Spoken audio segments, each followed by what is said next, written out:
Hi there. Hi, how are you? I'm here. Almost missed it. I Me came, too. It's I been, came from church and how you doing, by the way? I'm Oh, look, good. we're in I'm red. We're red. I know. I felt bummy. I went Oh, and put a little thing on so I didn't look so bummy. Went to church this morning, dragged myself to church. Was so glad I did. God had such a word for me. And then I cheated on my, I can't, you recording, so I can't say it too loud. I cheated on my wellness journey oh, and uh-oh. treated myself to some Chinese food. Well, you know, And sometimes you gotta do that. it's the only meal I've had for the day, and that's it. Since I've been on this wellness journey with my New York church, I've been eating 3 meals a day, but they're small portions because I think my stomach's shrinking because I just don't, that's it. I don't feel hungry. And if I snack on my craisins. I don't know if you can see my craisins. And then I sat down, came home with a bad accident, Oh, and was in traffic for a while because I went out to my daughter's house in St. Augustine to check on everything. how far away is that from you in St. Augustine? 30 minutes, 30 Yeah, that's not minutes. bad. From my door to her door is literally 30 minutes, but I left straight from church, which is like about a 60-minute drive. But coming back, there seemed to have been a very bad accident and they completely shut down the highway. And so it took me almost an hour or more to get from her house actually, and got home, had something to eat. It's a good thing I bought something cooked already. And Mel sat down, had something to eat, and that was the end of it. I know. I think I must have fallen. I was listening to our service because it's on YouTube, and I said, Lord, I was looking for like a short movie to watch, but there wasn't anything of any worth watching, not even on the Christian channel. I'm like, you know what, let me listen to Pastor's message again. And I did, and I'm so glad I did. But my dear, listen to me because I was out for the count. I'm like, 3:30. And I know it was the Lord that woke me up at 3:30. Hi, Mary. And I'm like, why am I said, there's something I'm supposed to do. There's something I'm supposed to do. And then I got your email. And I'm like, oh yes, that's right. Be briefed today. No, thank you. First of all, I life has just been full, full. And we signed our lease on our new space Friday.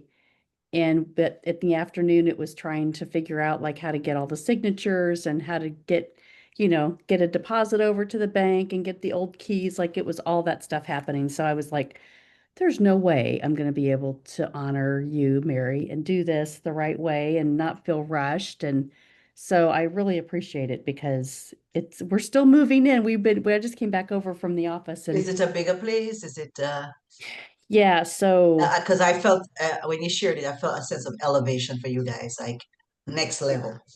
yeah, it's we 2 years ago I do a women's networking group. I think I told you every month. Yes, And yes. so we had moved it to an IT company. He had a conference room and he said, "Hey, you guys do podcasting and media. Like, I have a room. I'd love to just offer this to you." So we had been kind of still at home doing stuff for clients past COVID, and we thought, well, this is kind of a nice opportunity. Let's see where this goes, and we can do business leader podcast. And anyway, from there it did grow, and the women's group grew to where we were outgrowing the space. So Oh, another woman in the group said, "Hey, I have a dance studio. Why don't you come over and we can grow here?" So then we needed an office space because we were also doing many things.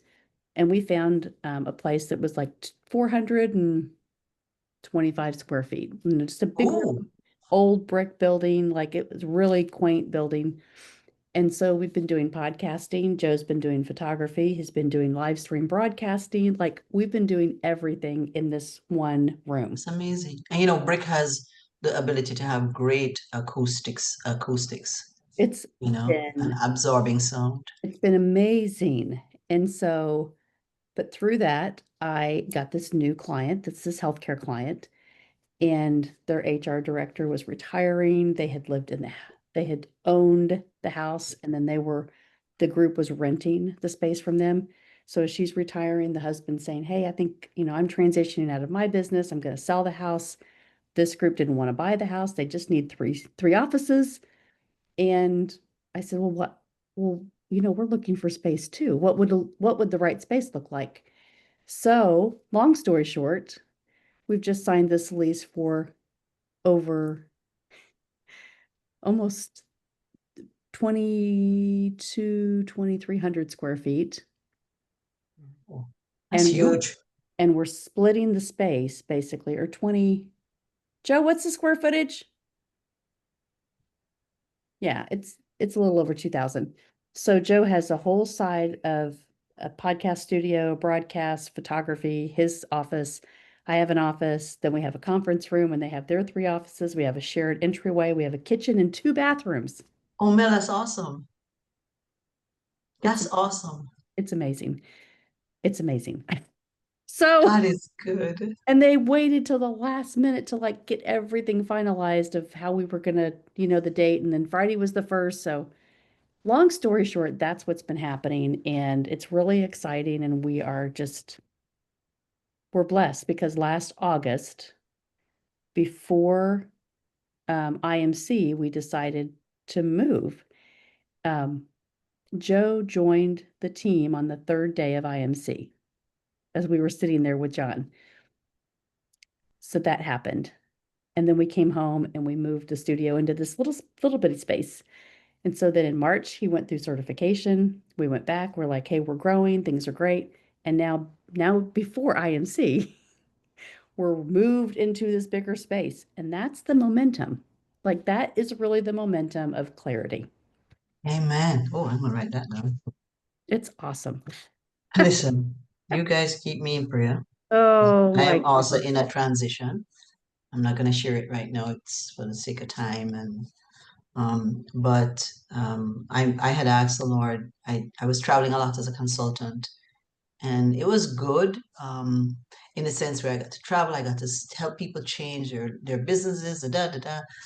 But then I was missing out on building community, on building relationships, even with my children, my grandchildren. I know that they're here.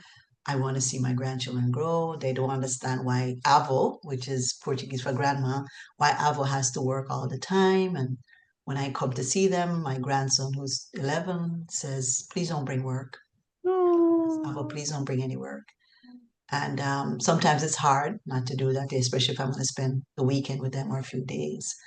And so, it's interesting when we ask the Lord to do something, we we expect him to do it by our design.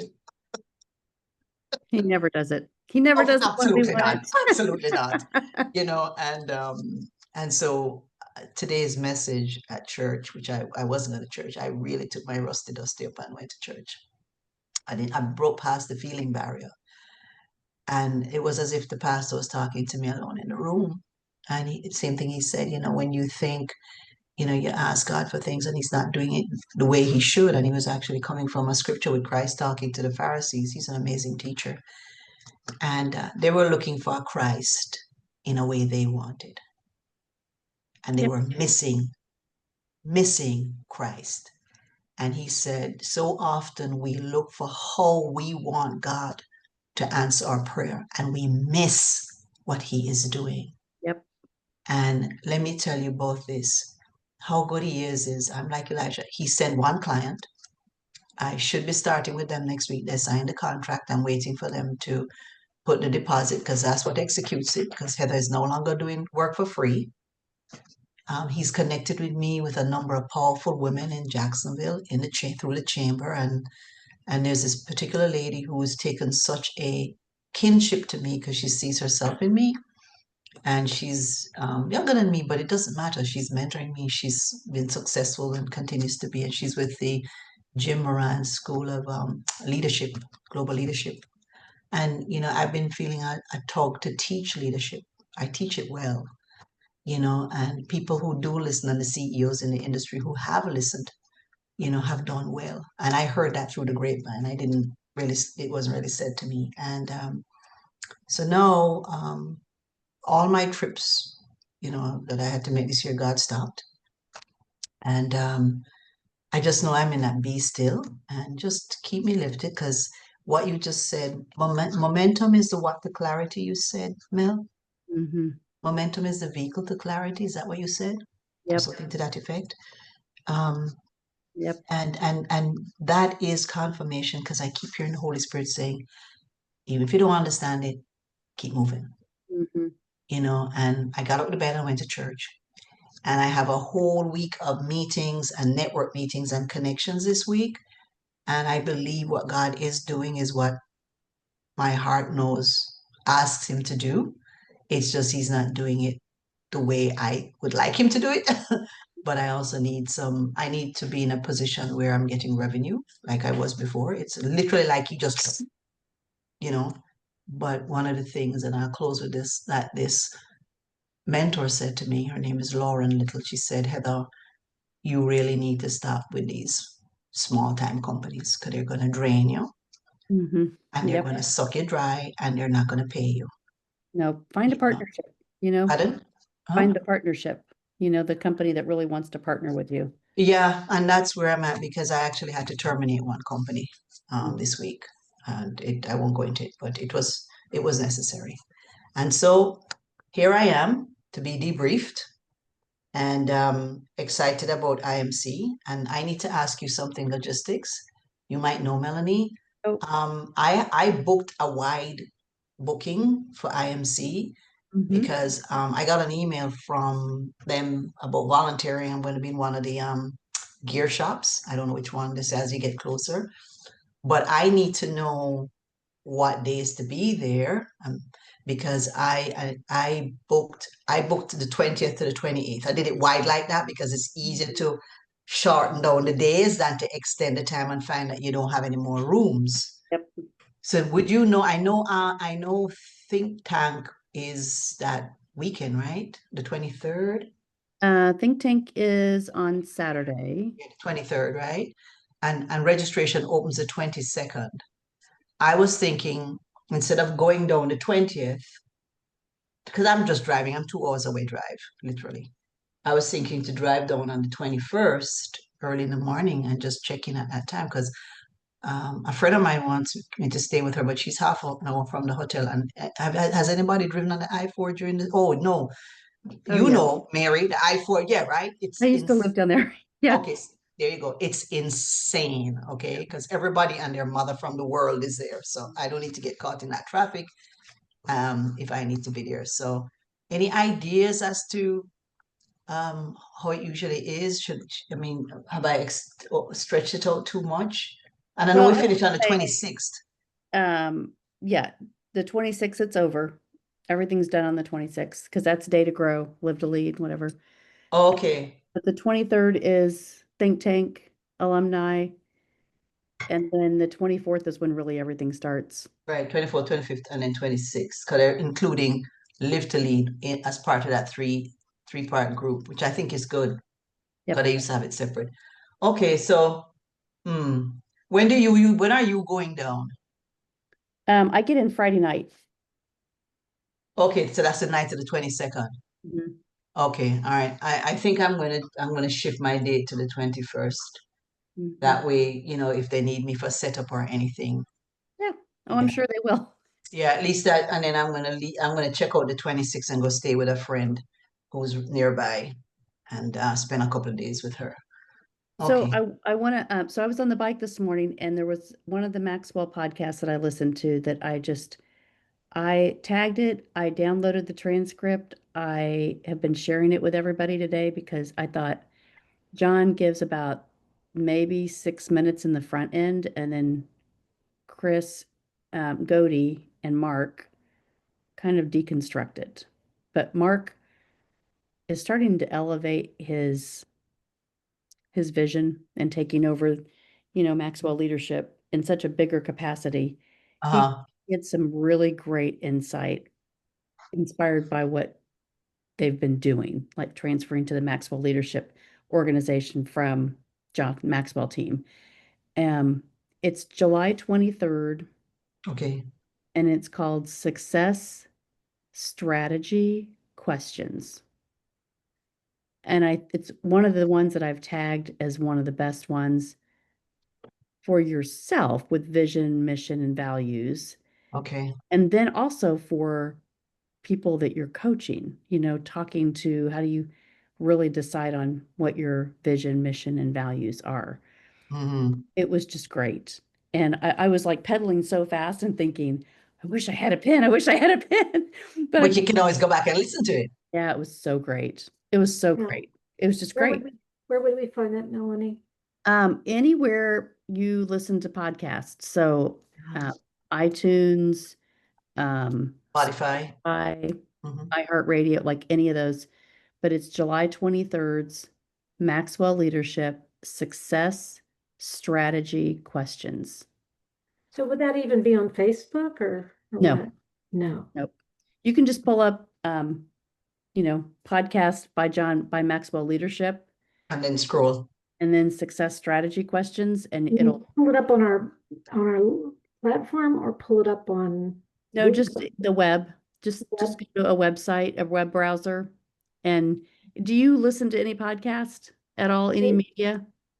I listen, I catch Roddy's, that's about it for right now. And So sometimes I catch John's.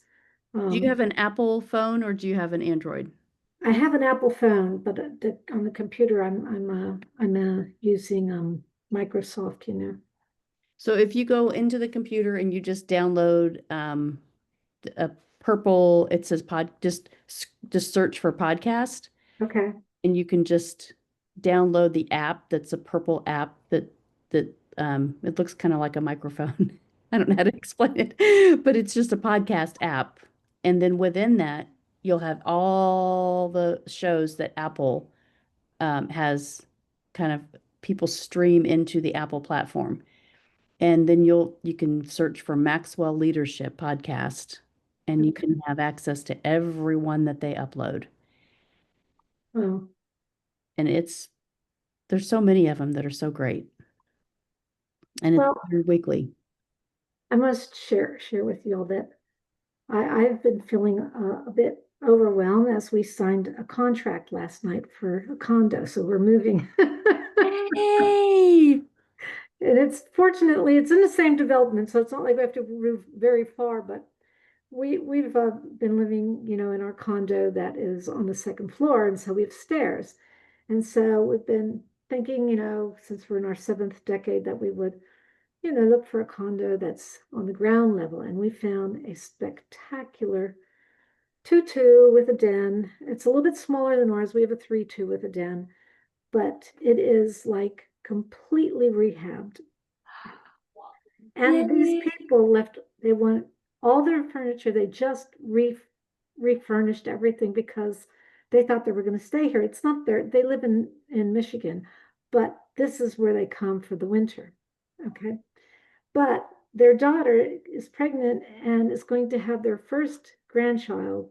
So they're just basically, we got such a good deal on it. That It's is unbelievable. awesome. So we signed the contract last night. So tomorrow I have to go wire a deposit and That's so awesome. You nervous, Mary? Awesome. I'm overwhelmed. nervous? I mean, That's you know. okay. I have the opposite situation. I have to make a decision in a couple of months, but I'm trusting God. But you know what?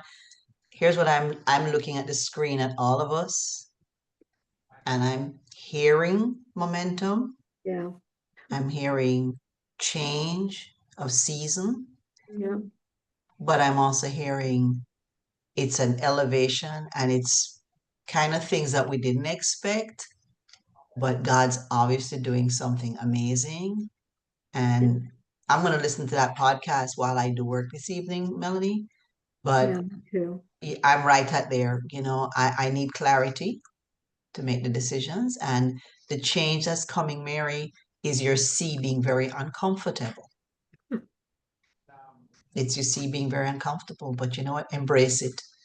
Well, I know. I mean, everything's in the right direction. It's That's just awesome. amazing. It really is. You know when it's in the right direction. And here's a quote from Chris Robinson from his book that he posted today, which I thought was just like So we were having coffee on the porch and I was like, oh yeah, Chris, he's right on time.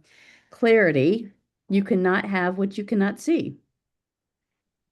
You cannot have what you cannot see. If your vision is limited by fear, past failures, and false beliefs, you'll keep hitting the same wall. Mhm. Clarity is the first step to reclaiming your drive, and it changes everything. Mhm. Yes, That's ma'am. from his chapter 1. But he's posting all these little quotes, but it's like that's one of my things, you know, Yeah. I so important. Robin, and again, I'm not belaboring the time, but I have the time to talk. I don't want to assume you guys do, but Robin Lewis, Robin's a very dear friend of mine, has a video and email that he sends out, and Chris was on his video podcast or video cast, and helping him to promote the book, which I don't think is going to be a problem to sell because it's powerful. Yeah. Those 2 chapters, I don't know, Mary, if you got a chance to read those 2 chapters, I didn't just read them; I studied them, and I actually emailed Chris and said, you're standing in my window Ah, and you're reading my mail. Very powerful, yeah, he's so very, great. very powerful. And he was on with Robin, and just what he was saying was really resonated with where I am, and I didn't even realize I was drifting. And it's helped me to, even this is a gift, because had I not stepped out, had I not listened to the Lord and not gone and gone to Illinois, I would have missed. Had I not listened to the Lord and felt that He was doing something different, I would have been on that plane in London, and I would have been sorry because I would have wasted my time. Because when I look in retrospect now of what I would have not been able to do during that time, I would have missed so much. And so I'm going to listen to that podcast because I do I need clarity with my vision, mission, and values, and that's You'll where get I am. it. You'll get it. Yeah. And you'll probably need to stop it. Get ready to stop it and then write it down. Oh And then yeah. I have such a multitude of notebooks here. It's disgusting. awesome. All And right. all right. So So I'm doing Heather. congratulations to you both. Yeah, Thank you. it's On your exciting. new territory. Yep. It's when it's right, it's right. Oh, yeah. And that's the thing. It's the timing of it has to be because, well, Joe's growing business, and now I have another, like we had a separate conference room, but now we have a conference room in the office, and we can bring clients in, and we don't have to keep looking for other spaces to do different meetings. It's just, it's partnerships are awesome. So anyway. Oh, so I had Mary's pulled up, and I was like, am I doing Mary or Heather? Heather, I think. I I That's why. restructured. I'm sorry, I had restructured it only because we switched that one day yeah. and I didn't keep the structure. But I think I don't know which one Mary posted. So at this point, it Yeah, so I just kept doesn't the matter to structure me. all the way I know that through. you're the debriefer, Melanie. That's Yeah. all I know. And you're being debriefed, and I'm the observer for 2 times, and then, Yes. yeah. So Okay. all is Well, good. All is well, good. I am pretty much to having I'm sure it'll be one that you've never had before. Well, Or it's probably good ever because again. it hasn't occurred yet. Oh goodness. All right. So are we ready, ladies? Yeah, who are you debriefing, me or debriefing Mary? Me? She's debriefing you. Okay. I'm debriefing you. Okay. Yeah. Just So needing clarity. Have my stuff here. so give me grace. Yes. Oh, Oh, girl, go perfect. ahead. All right. So here we go. All right. So Heather, it's great to meet you.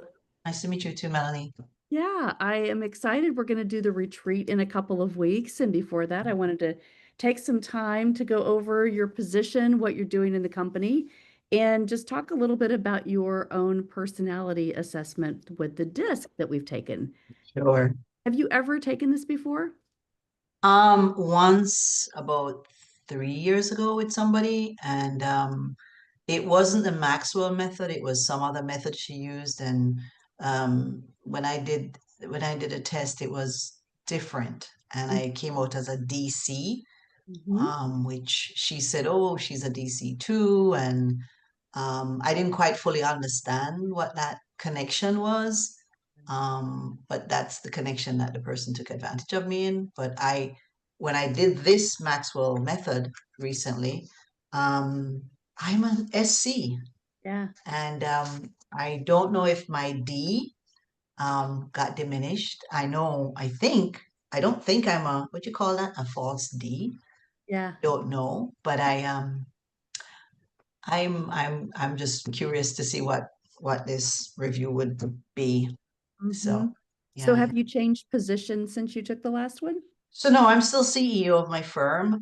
What I think happened is I had a couple of people who came on board as, I have to call them pseudo partners, because they had claimed that they were going to come and help me, and so one of them said the Lord, put it on her heart to help me, and because I'm a woman of faith, and so I incorporate that into my business. I mean, I don't impose it upon my clients in consulting, because I consult to the food and drug industry, particularly to the dietary supplement and functional food and beverage industry leaders. I target CEOs, because they're the ones who affect the change. And unfortunately, things went sour because the person offered to help me with my invoices, because I used to hate invoicing. I'm changing that dialogue now because, I don't want to put that in the atmosphere. And when they started to see what the business was making, and that year the business did well. I did over 100, maybe 130,000 gross. That was the business. That wasn't my money. It was for the business. But again, overheads would have to come out of that. And I think they got, I don't know, it must have provoked them to think that they're doing this for me for free and they're not getting paid, which isn't true. I was giving them a portion of what I would pay myself, or what the business got paid. And I think that injured me so badly that it suppressed my D. I think I became weakened, not weakened to the extent that I wasn't functional. It didn't shift my role because I'm still CEO of the company, but it's left me alone. I haven't really actively looked for partners to help me in the business because my trust factor is a little wonky right now. Yeah. Well, So I love to be able to review this with you, and knowing a little bit more of your background helps because sure. maybe your D is kind of hidden because you're looking more for a steady environment, right? Sometimes when we get hit or as a victim, that can show up because we really want more stability. We're looking for a different transition in our careers, or like what can happen if I reset. So it makes a lot of sense for you becoming this peacemaker, evaluated on the Maxwell profile, because there's a lot more impact when you say you teach leadership. The Maxwell DISC profile really speaks to how you are a leader, how you become a better leader, and how you can lead others. So it's going to give a lot of tools and resources. And your other program, it may not have given you the 31 full page report. So don't be I can over. tell you it was multiple pages of foolishness when I Yeah. look at it now compared to what I got. I'm not being facetious. It's, I was conned. Yeah. Well, just know that there's a lot of information, right? I know that you like to process information because of, a lot of your results are about process and people and keeping things on task. So don't feel like you have to absorb every single word of this 31 pages. However, I am going to go through a few of these pages with you that I think will be helpful. And I really want you to take some notes, ask some questions. This is an open format. I want to make sure that I'm serving you, and I'm going to give you some tools that I'll reference in here for kind of next steps. If you would like some more information on how to improve some of these areas. What we'll focus on are the positive strengths. So we're going to go over some positive characteristics and also some positive leadership characteristics you'll find in this. And it's going to help guide you to maybe think about some challenges that you're currently having and maybe a strength that is identified that you can really tap into, either through, a small group, through coaching, and through maybe just leadership training. So, That would do be you have good. any questions before we start? No, but I just want to let you know my actual academic background. I am a scientist.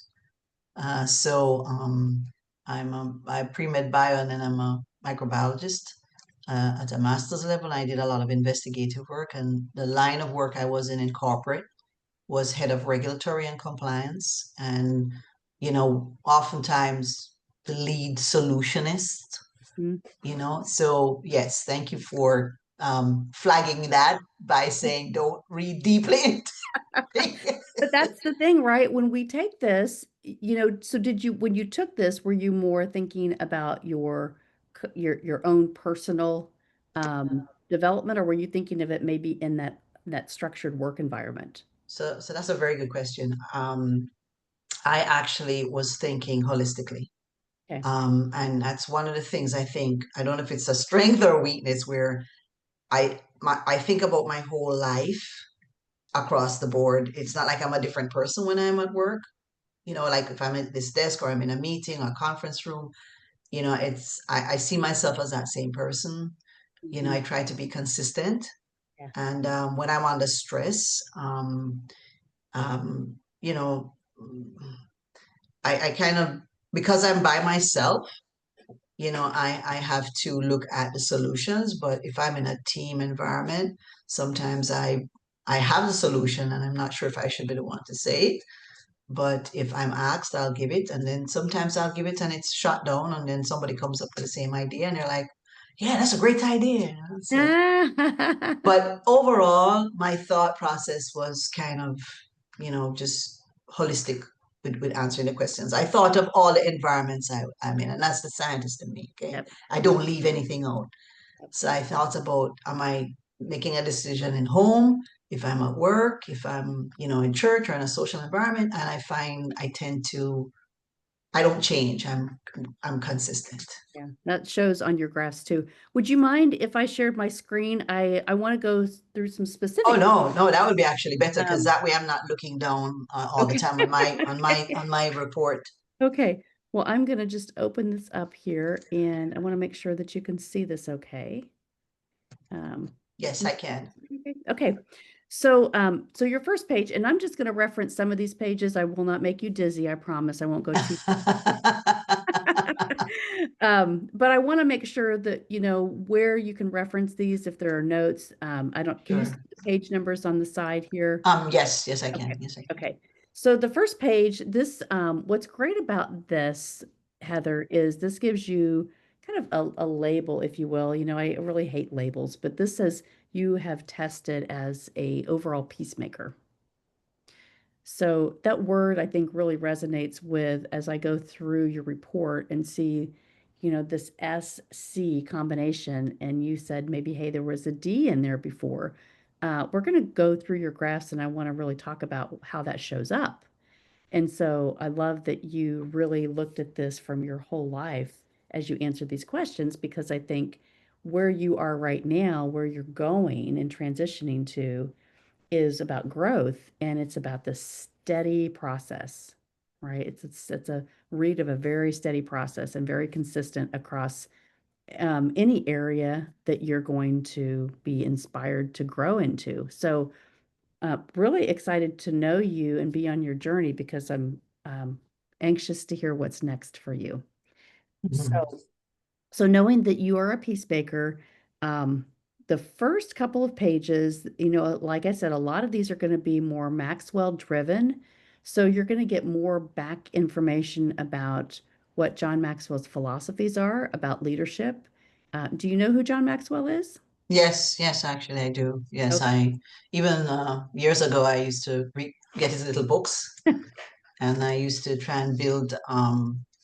It resonated with me so much because of that was my style, and I would create these programs for my staff over the years. Oh, So excellent.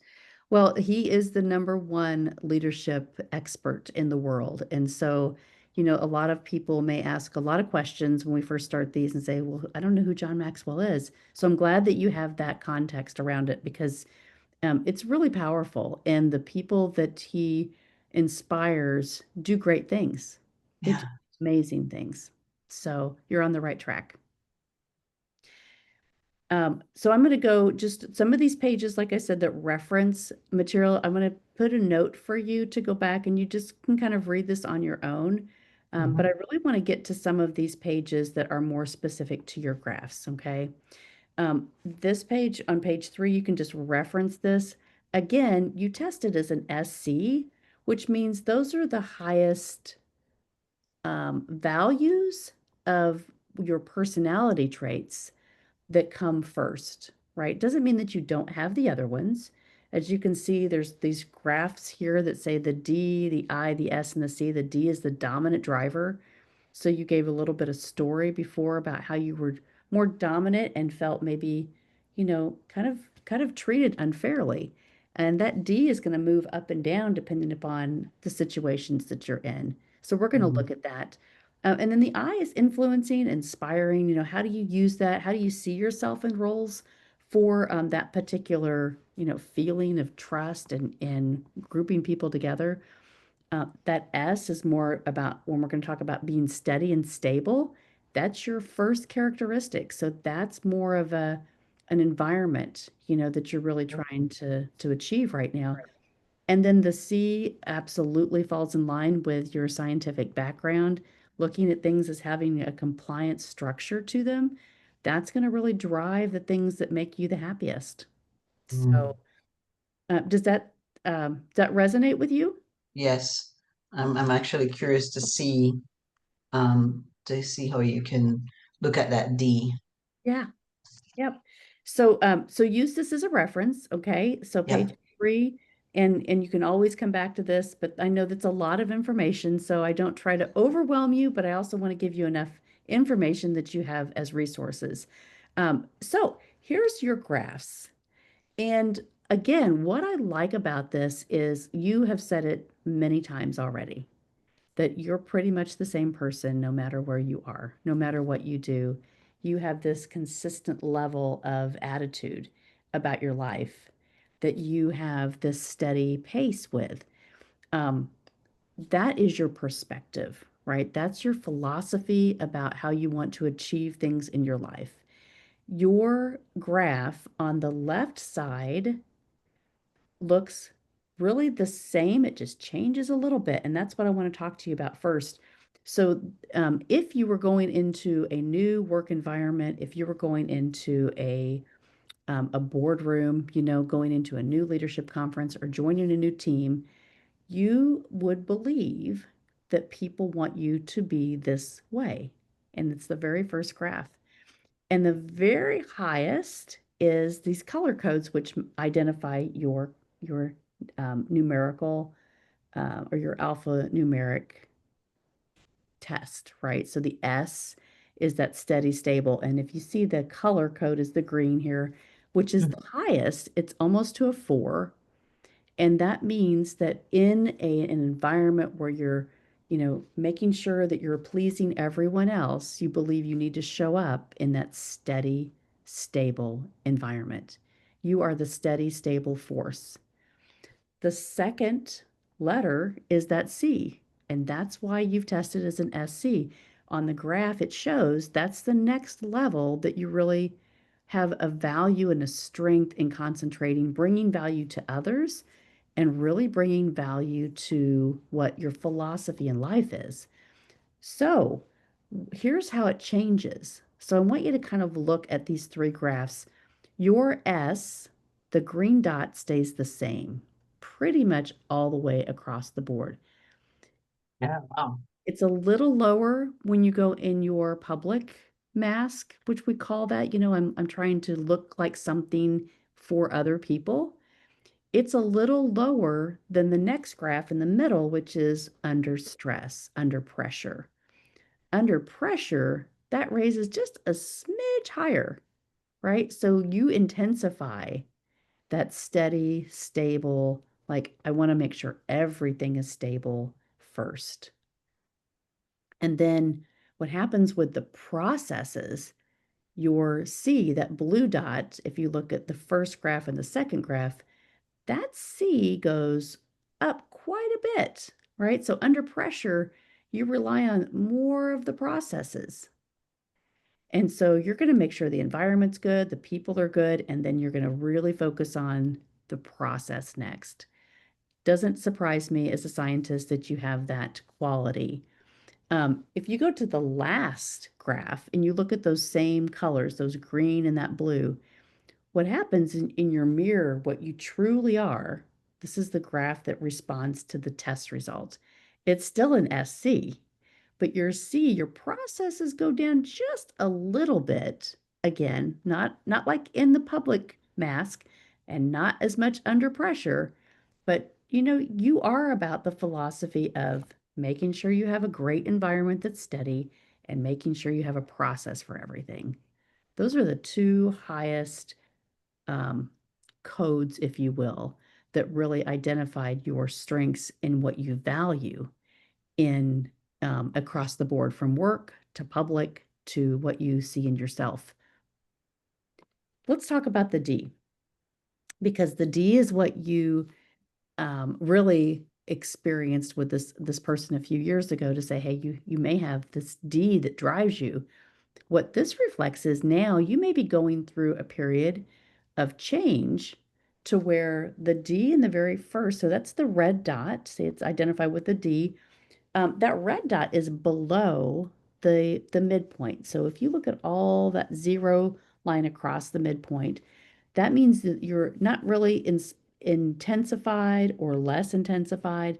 But when we show it below the zero midpoint line, that just says, you don't have to use that quality. You don't have to overuse that quality. You don't feel like you have to be the decision maker. You can be a decision maker, but environments like this, so in the first graph, when you go into your public forums, you don't think that you have to be the one that makes the decision around the boardroom table. You're more about, like, let's make sure it's steady and make sure there's a process for it.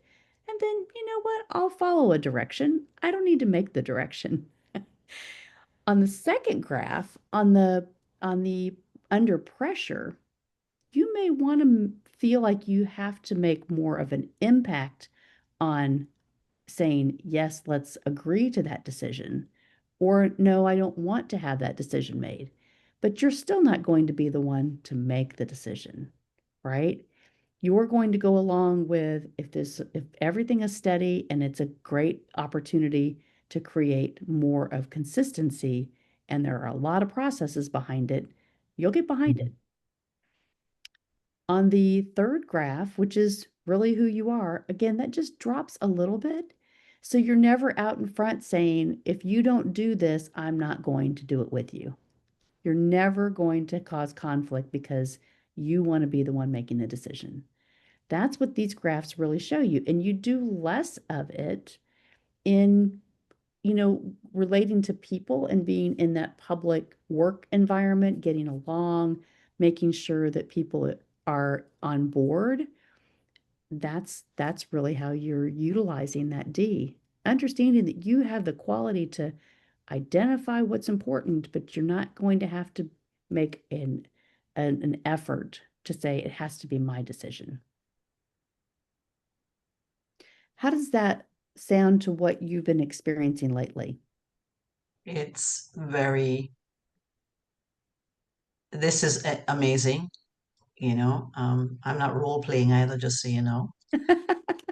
Even the tone of your voice is powerful in how you're guiding me in this, Melanie, because I'm on the other side now, and somebody is looking at me and saying, and for the first time authentically saying, explaining to me, and I can tell you that D is where it is now, because as you were sharing, I was thinking about situations where I was the opposite, where I was the one in the room that always had to make the decision, where I would walk into a room and the chaos that was in there, I had to get steady, but I came in like not a bull in a china shop, but a bull. Mm-hmm. And it's actually what made me retire from corporate, Mm-hmm. early, because I was tired of the being called the B word Yeah. and being beaten up and being told I'm bossy, and it's my way or the highway. When people in the industry, and this has been from a work life, from my personal life, I was always yelled at because I talk too much, because I would always say the right things. I would call stuff out when everybody wants to mask it. Um, and even in my social realm with my friends, I had zero tolerance for gossip. So I would shut down a conversation, and of course it wouldn't go over very well because it was like I was bossing everybody. But it wasn't about bossing people. It was about, hey, you know what? Let's take control of this conversation. It's not going in the direction we need it to go. Let's not talk about people who are not here. And so I realize now that that D is still there, Mm-hmm. but how you described each behavior pattern or in each graph, I was actually going through scenarios in my mind that I've been through. And yes, it absolutely resonates. And it tells me that, I have learned to manage that D, maybe more to avoid pain, Mm-hmm. and to guard myself from, not being so trusting anymore. And just even on the social side, on the personal side, probably not trying to come off as, bossy to my kids, who told me my ex-husband used to call me a teacher. And my kids would say, Mom, you don't have to lecture us, okay? Just talk to us. And I'm wow, this has brought great clarity to me about my D. Oh, well, good. Well, I'm good. curious about my I though. Yeah. So your eye is even, so when you look at your eye, if you look up at the top, it says, seeking recognition, right? So when you look at that midpoint line at the 0, it says that you don't have an intensity for getting recognition. Like you may have the position, but you don't need to be told every day that you have this title, that you have positional power, that you are persuading people to do something. You care mostly about making sure the environment is steady, that you can have people that are listening to each other, that there is a process for it. Those are the things, the qualities that you believe, your philosophical belief about how you operate. That's what's so important to you. Yes, you can get people on board just like you can make a decision, but you're not pivoting on that for your life. You can have, That's on the spot. right? And so it's so important to recognize like that stays the same all across the board. Yeah. It's in I the call myself the 007 sometimes. yeah. I'm a giver, and I no matter what I give, whether it's in kind or cash or whatever, I don't ever want anybody to really know. And for 18 years, I was in a church in New York. I drove the vans in the back to take the actors during the shows to the front. I was always backstage, not necessarily wanting to be seen. And when I am seen or spotlighted, it's very uncomfortable. But Mhm. I wonder if that's not going to serve me going forward anymore, because to have my business be known and flourish, I'm going to have to make myself be made known. And Mhm. that's what's happening right now in my current, where I'm being pulled out by this person here. She says, you got to get known, Heather. You're too smart. You're too brilliant. Come on, come in these circles, come and network. So, Well, you look at the top. So this is what I want you to focus on. If this is a goal that you have, the things that they dislike, right? So when your eye is down below that, you're like, mm-hmm, that really doesn't matter to me. But it does, right? So to raise that eye, it says it dislikes routine. mm-hmm, So you're more of a routine person. So mm-hmm. if it dislikes routine, what does it like? What's the opposite of routine? Um, non-routines, the unexpected, spontaneous, Spontaneous. different, change, which is literally what I'm learning to painfully, Yes. and even if it's complex and I don't understand it now, um, right now in my life, this is so timely. I'm learning to say, okay, Heather, you might not understand it. It might seem complex, but it really isn't. Just chillax and just go with the flow. Mhm. Um, and I think that's what's happening. So I, to raise that I, right, it's more about creating more spontaneity, yeah. right?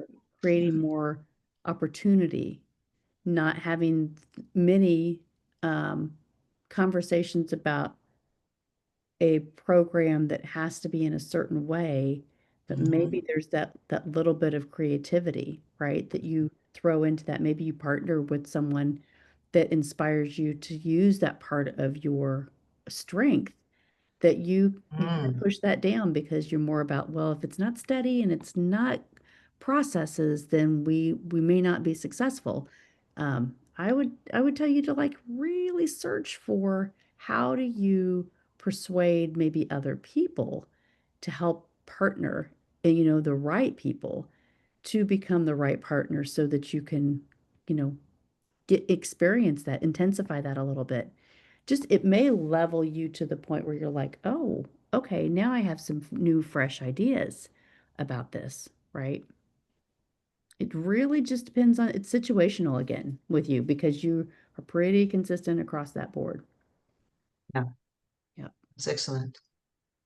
So if you're okay, I'm going to go to the Yes, next. ma'am, I'm good. Okay. Ooh, Okay. this is, I All right. won't look at those graphs the same again. All right. Page 5 again is great information for ideas on becoming a person of influence, growing yourself, having a dream, right? Giving you some ideas on putting your dream to the test. A great reference book, Intentional Living. These are all books and processes you can receive training for, specific training, leadership development, um, and there's lots of material out there for you as you start to think about where you are and how you want to grow next. So use this as a reference on page 5. Page 6, did you have a chance to read this and did you ever think that you were compared to Billy Graham or Mother Teresa? Um, yes and no. Uh-huh. Because I can resonate with Billy Graham. With Mother Teresa, I've been told I'm honest to a fault. I've been I've been called a goody two shoe. I've been called those insults that they think they're insulting me. Actually, I took as compliments because I'm a very person of very deep integrity, and deep kindness. So I wasn't surprised. Yeah. Well, for the peacemaker, right? When you say you have a peacemaker strength and mentality and philosophy, it goes right along with developing community, right? Yeah. Developing community on your values. So it doesn't surprise me at all for these. Fantastic. All right, so page 7, I really want you to focus on the boxes on here. So if you want to write a little note, so the characteristics, right? The general characteristics. This describes you careful, thinking things through, being possessive of your ideas, and sensitive, right? Because you Mm, care so deeply about your ideas. Slow to make changes because you want to be predictable. And then non-confrontational, right? There's that D that's going down and internalizes your feelings because your D is not going to show up. You're not going to attack someone over a bad idea. You're just going to say, okay, well, that's how it's going to be today. So those are your general overall characteristics. Here's what you really want to communicate to people. What motivates you? You're motivated by not the recognition, but the recognition for loyalty and dependability, right? I don't need a plaque on the wall. I just want you to know that I'm doing a great job and I want to be recognized for that. The other thing is you want appreciation for quality work. That's where that C really comes up under pressure. And, mhm. if you're a part of the team, just tell me. I just want to know I did a great job for you. You don't want the sudden changes, in procedures. Don't come in and tell me we've got to change this for a board meeting tomorrow, because that's not going to settle well. Doesn't motivate me to do a great job for you. Or activities to start and follow through to the finish. Like, let's work on a project together. These are great, like, tools to say objectives of a training for a new client. These are things that if you have these same values, I'm going to do a great job for you, right? A great way to understand how you're motivated so that you can really link up with the right clients. Right, clients. Yeah. So when they believe, I've done a lot of work with Simon Sinek, and he talks about the why, but it's really if you speak about what you believe, your clients are going to see you faster, and they're also going to hear you in a different way, and they're going to trust you, right? So if we talk about what we value and what we believe, then we say either it's the right client or it's not. If you don't have the client that says those are important values to them, it'd be better off if they weren't your client. Mhm. Right? Because it's just going to be too stressful. They're going to make changes at the last minute. They're going to have expectations that are going to throw you off. Mhm. So it's really important to clarify, especially when you're a consultant and working with companies that, hey, these are the things that I would put in my objectives. These are the things we're going to accomplish, and here's why. The ideal environment, again, is practical procedures and systems, people that are looking for those systems that they need to set up stability and predictability. That's what you offer. Tasks that can be completed in one time. And again, a friendly team environment. No dissension, no conflict. Let's get it going. We're here to get things done, right? Yeah. So if you're hired for a company that's in total chaos and you don't have a great leader, I'd probably walk away. Mhm. That is not going to really get the most value for what you offer because it's your philosophy, right? Mhm. Hard to change people instead of finding the right people that believe what you believe, and then you can go way further with them. Can I just say the interesting thing is I'm actually pulled into those kinds of environments to bring that stability Hmm. amidst the chaos and to diminish or deplete or eradicate the chaos and bring structure. It's worked sometimes, and then it was the environment I was in for 16 years that I left because it was an effort in futility and there was no alignment at the end and it became abusive and toxic. Hmm. And thank you for pointing that out because there are one or two clients I've said no to that Hmm. lawyers have brought me to because I do crisis consulting. And one lawyer was like, hey, you keep telling me no to my clients. And I thought, now I know how to put it in a Hmm. more understanding way for him to know why I can't work with his clients. Yeah, it's the language, right? It's a language you can use. This gives you permission to say, this is my ideal. This is how I can perform at my highest, right? And so if I have these other distractions that really are not in alignment with my philosophies, it just is, you can do more with the right target. And so, yes, you can absolutely help those other people. You're not allowing yourself to connect with the right clients. Because the Okay. right clients are going to say, I see your value. I need you to come in and help us elevate because we already know we're great. We need the right person, that has this experience and this structure and is going to and can see and help us take us to the next level. There's lots of companies that are in disarray and in chaos. We can go help them every day. But does that really fulfill the things and the gifts that we're talented with? This particular client I'm having, I have an expectation of that because they're coming back to me after they met me last October and they're in trouble. And so Yeah. now they're thinking about what I could have done for them. Mhm. And his words to me were, Heather, I'm really excited about leveling up. Yes, But I'm, that's I'm still cautious, but yes, because he said that and he signed the contract right away and I'm waiting for everything to be executed. Now I have a better understanding of how to navigate that client yes. consulting relationship. Well, and just, oops, I'm gonna make that a little bit bigger, but just remember to put all of these into your proposal, right? And the things that are continually going on, these are really important values for me. That we don't Mhm. have sudden changes through the process, that we make sure that we're on board, like having if companies are in more chaos that you're dealing with, I would have more check-ins with them on the things that making sure you're respecting Yes. your values, right? That's what's so So important. just to anecdote this, I do have a clause, and it was a dear friend of mine who's an attorney, and you and Mary might want to think about it too. She called it a conflict clause. And it was a brilliant, I mean, we kind of are a little separated now in our thought processes, so we're not really as close, but she left me with some really phenomenal, she used to be an assistant to Ruth, that famous lawyer. Ginsburg, yeah. Ginsburg, right? And just a brilliant administrative lawyer. And here's what she told me: you put in all of your contracts, it's called a conflict clause. So if any of this in the motivated section is not happening and people are not aligning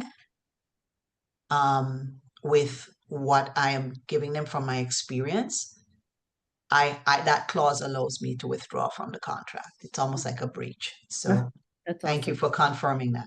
Yeah, it's important because we could go down rabbit holes with customers that are really just draining more of us, and then we feel guilty for signing, and we feel guilty because we're not honoring them with what our strengths are because we're not utilizing them. That's hard. That's really hard. So anyway, that's just I'll This keep is going. brilliant, Melanie. We're, Thank you we're so only on page much. 7. I mean, you could have stopped at page 1 if you asked me, but Ah!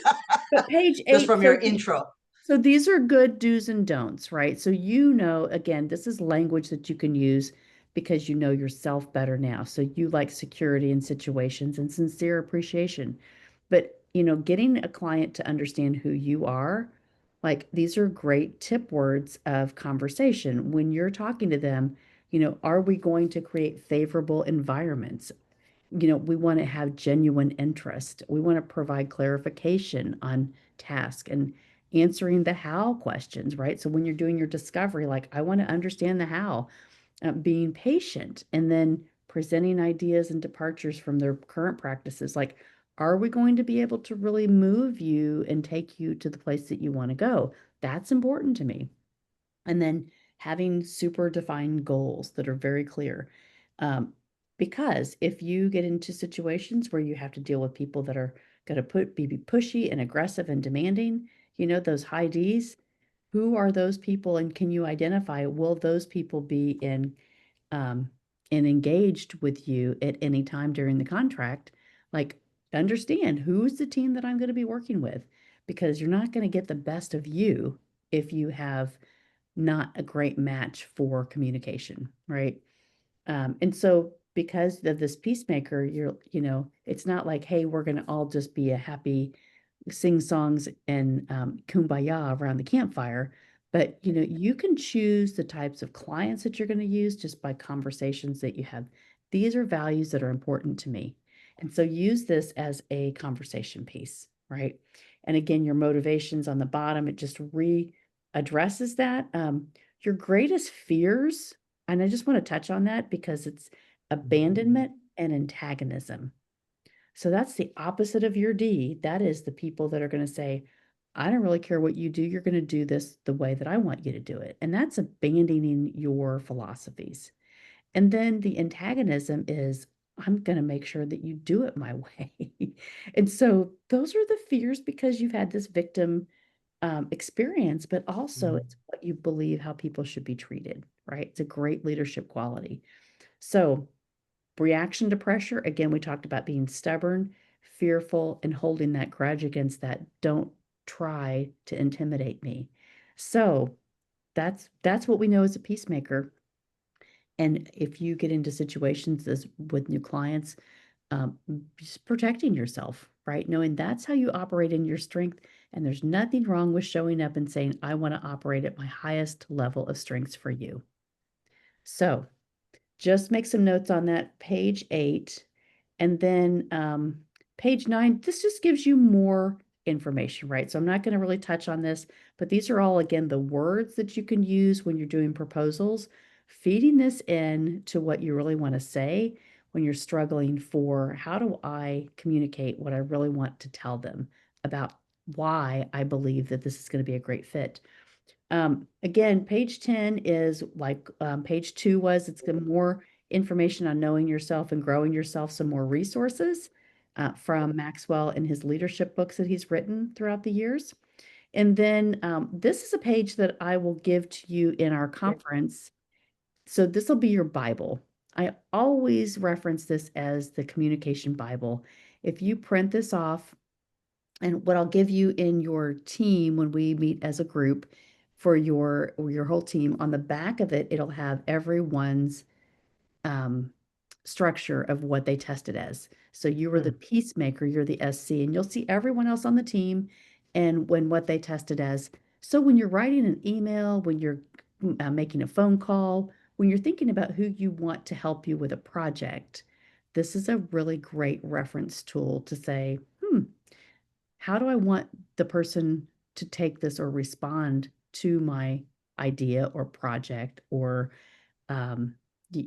getting them on board for something of influence? This is really going to help you communicate with any of those personality styles. And you may not know exactly what the results are, but you can start by just asking them a couple of questions, right? And seeing how they respond to that. And if you don't know for sure, keep testing it. And you're a great listener. That's part of your great quality of that S. So you can just listen and then start, taking some notes on the people that you have to have the most influence with. So use this chart, print this off and keep this, print it in your journal, keep it in your desk, like keep it everywhere. It's a great resource tool. Then on page 13, actually, this is page 12, sorry. This again gives you language, right? How a D shows up, right? You have a little bit of that D in you, but seeing how you're going to react with different types of personalities. So that first chart that I showed you, the colors of all, like asking those right questions, this will be another great tool for you to see how people are actually showing up. And so you can start to say, I wonder if this would make a difference to them. And again, this is for you to start to get to know yourself and the people around you better. Page 13, again, is just more communication tips with your style. Page 14 is specific, right? So when you have that chart and you know, like, hey, this person is a D, how should I react to them?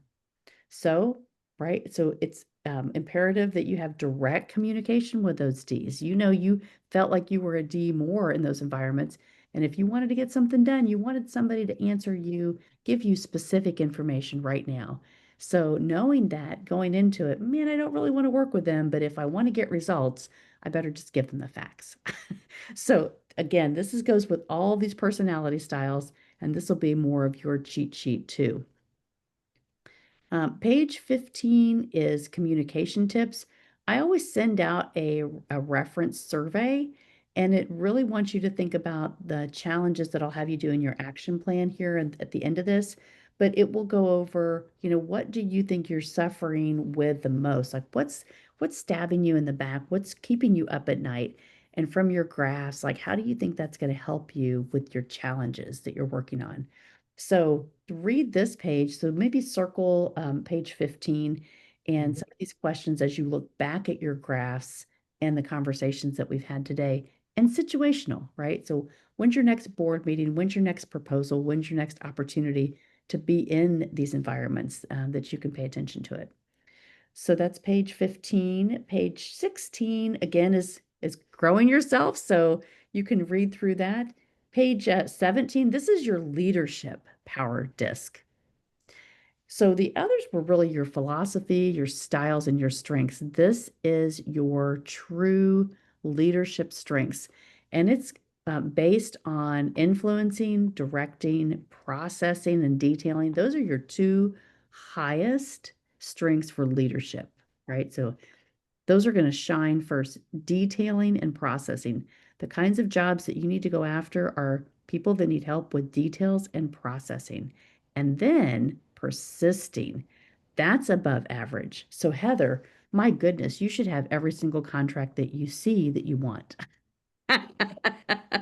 Because that persisting is again above that. This isn't kind of a midpoint line. This is just a very high line that elevates all of these strengths and traits. but you have Mhm. directing, processing, detailing, persisting, and relating. So you know the people that you need to go speak to. You know how to be persistent to get what you want. And then, these other traits are really high too about influencing others. But like we talked about, making sure that you know how to get that right influence. It's not all about just having a kumbaya session. It's how specifically do I need to get the right person on board so that I feel comfortable being more flexible? That's Mhm. the key for you because you have a lot of power and a lot of persuasion to be able to get it done. And sometimes it's just finding that trusted partner that can help you shine in there. Mhm. So use this too as a tool when you're thinking about, what's the language or what does somebody need to see in me so that I can get this proposal? Well, I am great. I am highly skilled in leadership at processing, detailing, persisting, and relating. And so use those words. And I would even say, use Chat GPT. Hey, these are I do. leadership. I've trained my chat. I've trained my chat. Actually, I have a chat coach, if you can believe that. He's a Yes. brilliant, brilliant genius. Yes, And I've these are yeah. words, right? Don't hesitate using these words and saying the Yeah. Maxwell leadership, power disc shows that I have these high qualities. Mhm. Help me write a proposal based on these to really elevate the opportunities for this client. So, but this is really, really huge for you. And so keep this again, just so that you can have language. It really gives you the language. 18, again, is more personal development. Page 19 gives you your workplace style and characteristics. Again, language for you to use. Page 20, this is so great. If you're experiencing something on the left, so you can pick one of these. I'm just going to give you a second to look at these. If you had to pick one of those situations on the left, maybe you're going through it now, or maybe you are thinking about it. If you had to pick one of those, which one would resonate with you right now? I would pick the second one. Okay. But the business and commerce necessitates a certain amount of risk taking. So, well, Okay. the one on the left is don't like to move out of comfort zone. I didn't know I was like that, but I realized it's that routine in my personality that I've been, I don't say oblivious to, but when you're in a room and all you don't see the paint on the wall because you've been in there for so long. Mhm. And what this journey I started on knowing myself to grow myself so I can grow others, because that is my optimum in life. I began to see things about myself that I never realized I really was and probably wouldn't have admitted to. But this what's happening here right now has been really solidifying a lot of things that I've come to a point where I'm open to receiving, Mhm. because now I'm beginning to understand this whole process about knowing yourself to grow yourself. So Mhm. I would pick S, because that's all of these are kind of apropos right now. But if I were to pick the most pronounced one, it would be number two. Mhm. And so it gives you tools, right? It says try to become more forward thinking. And so that's that I, right? Kind of moving that up and saying, okay, well, how do I look at that differently? And because you want to persist to get it done. And so this is really great. Like I always tell people, the situation on the left, it, you use this as like a daily check-in. If you're saying, oh, okay, I am really triggered by something, how do I solve it? So go to the left. Like I know I'm highly responsible. Why don't people see that I'm highly responsible, right? So maybe it's that support that you need in the task. And so it's just situational, right? So go to the left, look at those situations because you have that high S and help solve those problems on the right side. And it will really give you that guidance. Again, this is just, it's also helpful. And it's probably, I say use your, keep this in a folder close to you. Yeah, I didn't pay that much attention to this page, but thank Yeah, you. it's so great. So here's the application, right? So we're going to meet in a couple of weeks. And I Okay. always tell my clients when I work in big groups like yours, and when we're working with big companies, these are things that I want you to just reflect on. So there's 6 questions here. And what did you learn about yourself? Really start to take some time to study this. And when you get your survey that's going to ask you some more questions, think about, how this is starting to change you and the things that you want to focus on. Because the last part of this is going to ask you to have 3 action plan items. But from that, the next couple of pages are going to reiterate your graphs, right? So give you some more page 22, 23, 24. You're going to go back on your graphs, have a little bit more language around some of this just as a reminder. So you can use this as reflection. And then on page 26, I'm sorry, 27, you have some exercises to do with your friends and family. This might be Gonna dangerous. validate, right? This is going to validate it. So Uh-huh. these are words. So this is again how you respond to pressure. Right. So ask someone, it tells you exactly, ask someone to help you complete this exercise, someone that you know well. And these are words that came out from your profile, how you took it. They're not the same for anybody. So ask them to check the boxes next to those keywords down here that they think leave it blank if it doesn't describe you, but make a check if it does. And then just consider, like this is reflection for you. Consider the impact that this has on if it's significant to what you see in your self-image, Mm. right? It's such a great exercise.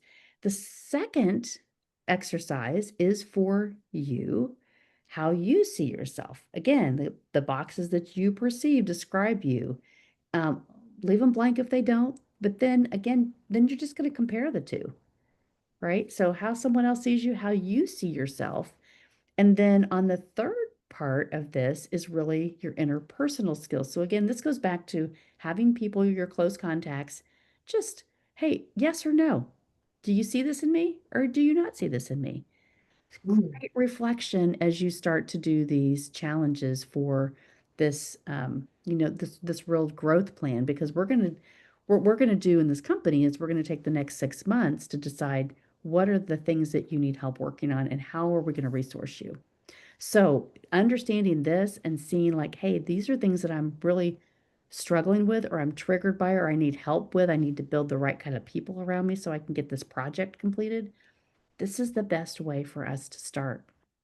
Um, you guys have a phenomenal team here. So knowing this, the ones that are creative, the ones that are persistent, the ones that want steady processes, like you build the right people on the right team, there's amazing things that are going to happen. You're going to double the company again. So, and this last page is again, like I told you in the beginning, this is your action plan for the 3 things that you want to focus on in the next 60 to 90 days.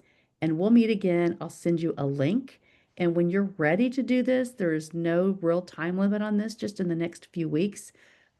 Schedule time on my calendar again, and we'll talk about what you decided is your 3 goals, what you found out about yourself, what you're learning, and then what you really want to concentrate on. I know that was a lot.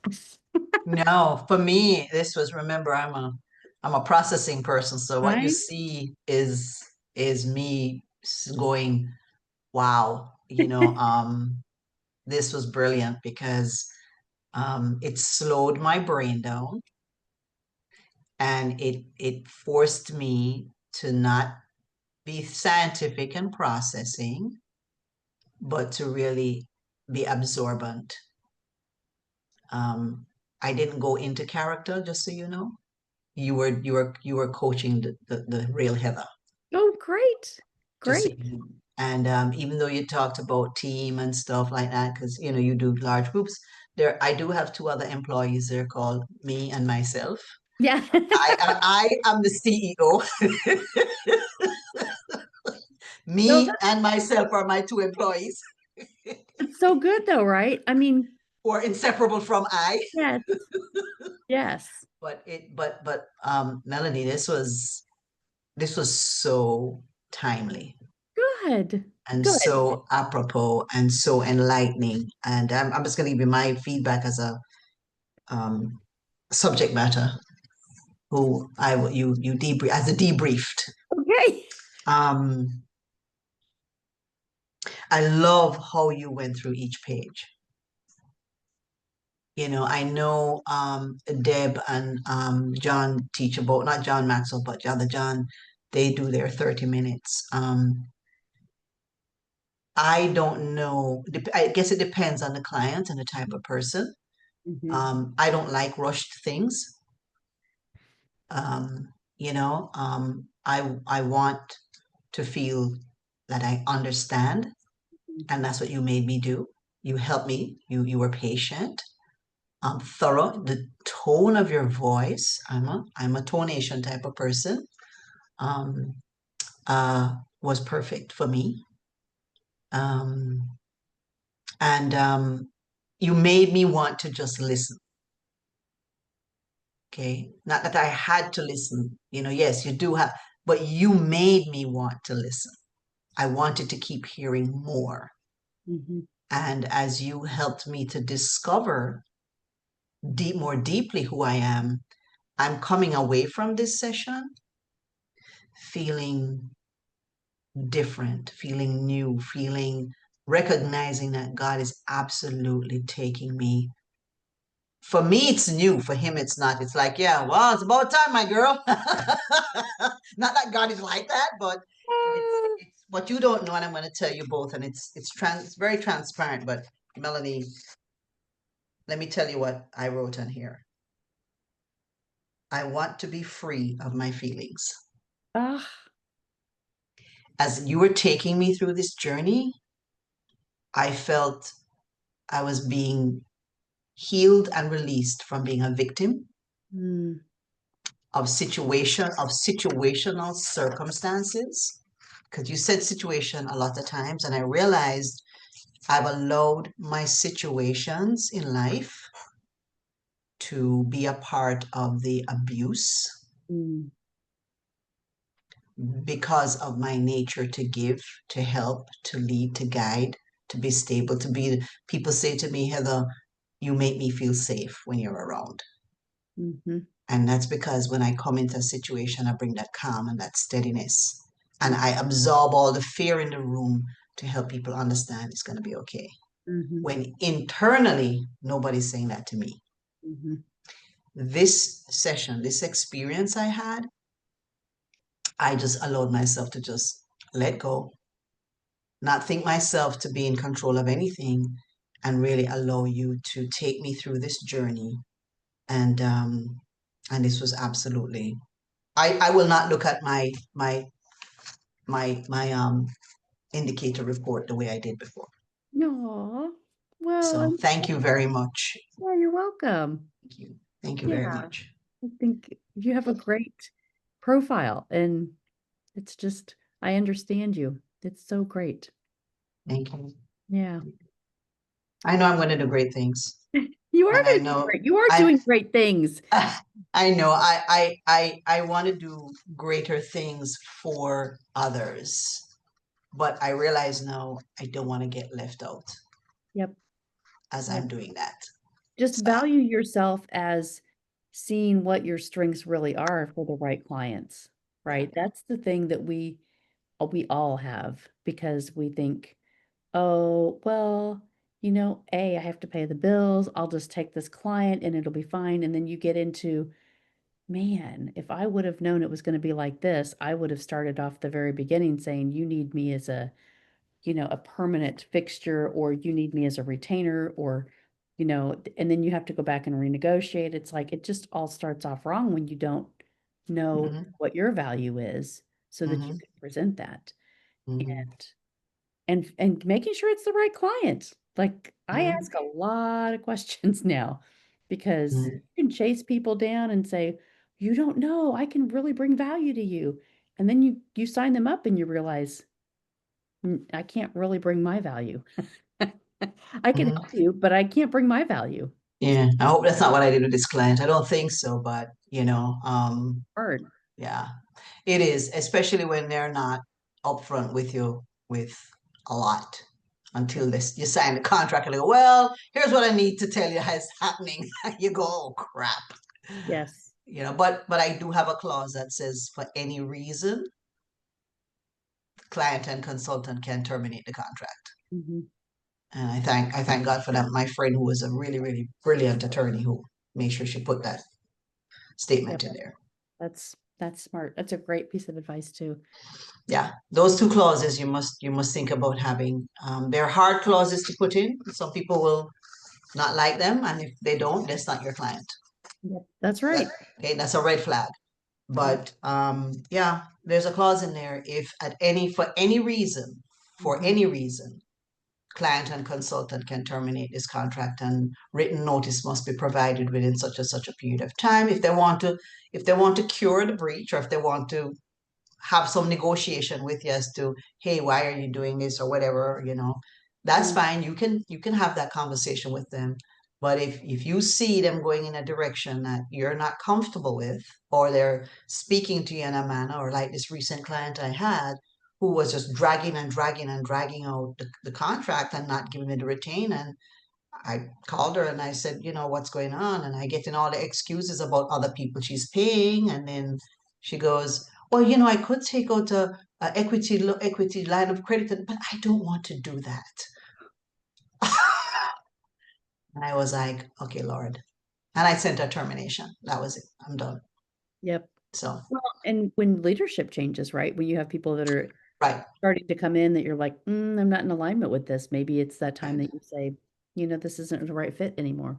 Yeah. Yeah. So I've gotten over the fear of that now. And you're right. It's not about, hey, I need to take this client, I need the money to pay bills. Yeah, that can get dangerous. So Mhm. yeah. So Mary, what did you think? All right. I almost forgot Mary was there. Gosh. I guess that's your D, huh? Uh-huh. I'm No, I teasing was you. kidding. And Mel pulled out a lot out of me. She pulled Oh, out just all four, but gave me some really good perspective. I think Mel did a very, very good job of holding you in your uncomfortable zone.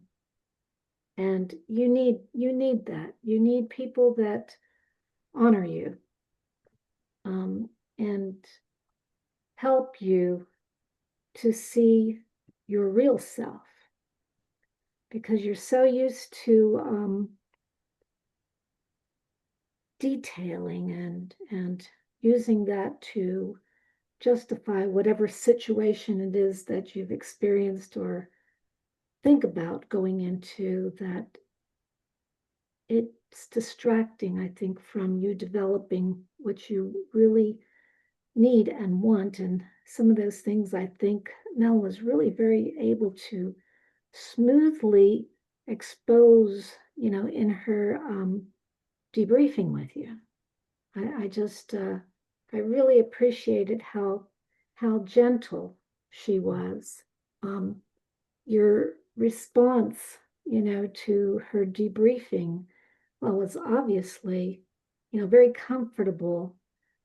And yes, she took advantage of your C, but the fact was that you allowed her um, to lead you, and you were very open to receiving. Okay, and I think it helped you to perceive yourself in a different realm than how you're used to thinking about yourself.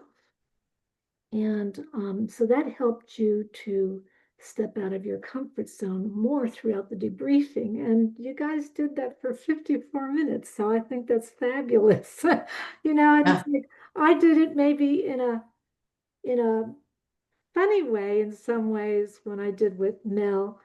And I didn't, keep it in routine, but she took advantage of your C and gave you more and more detail. I mean, I had to go off, I had to go off visually because I had to go put the cool air on more and all this stuff, because it was a lot.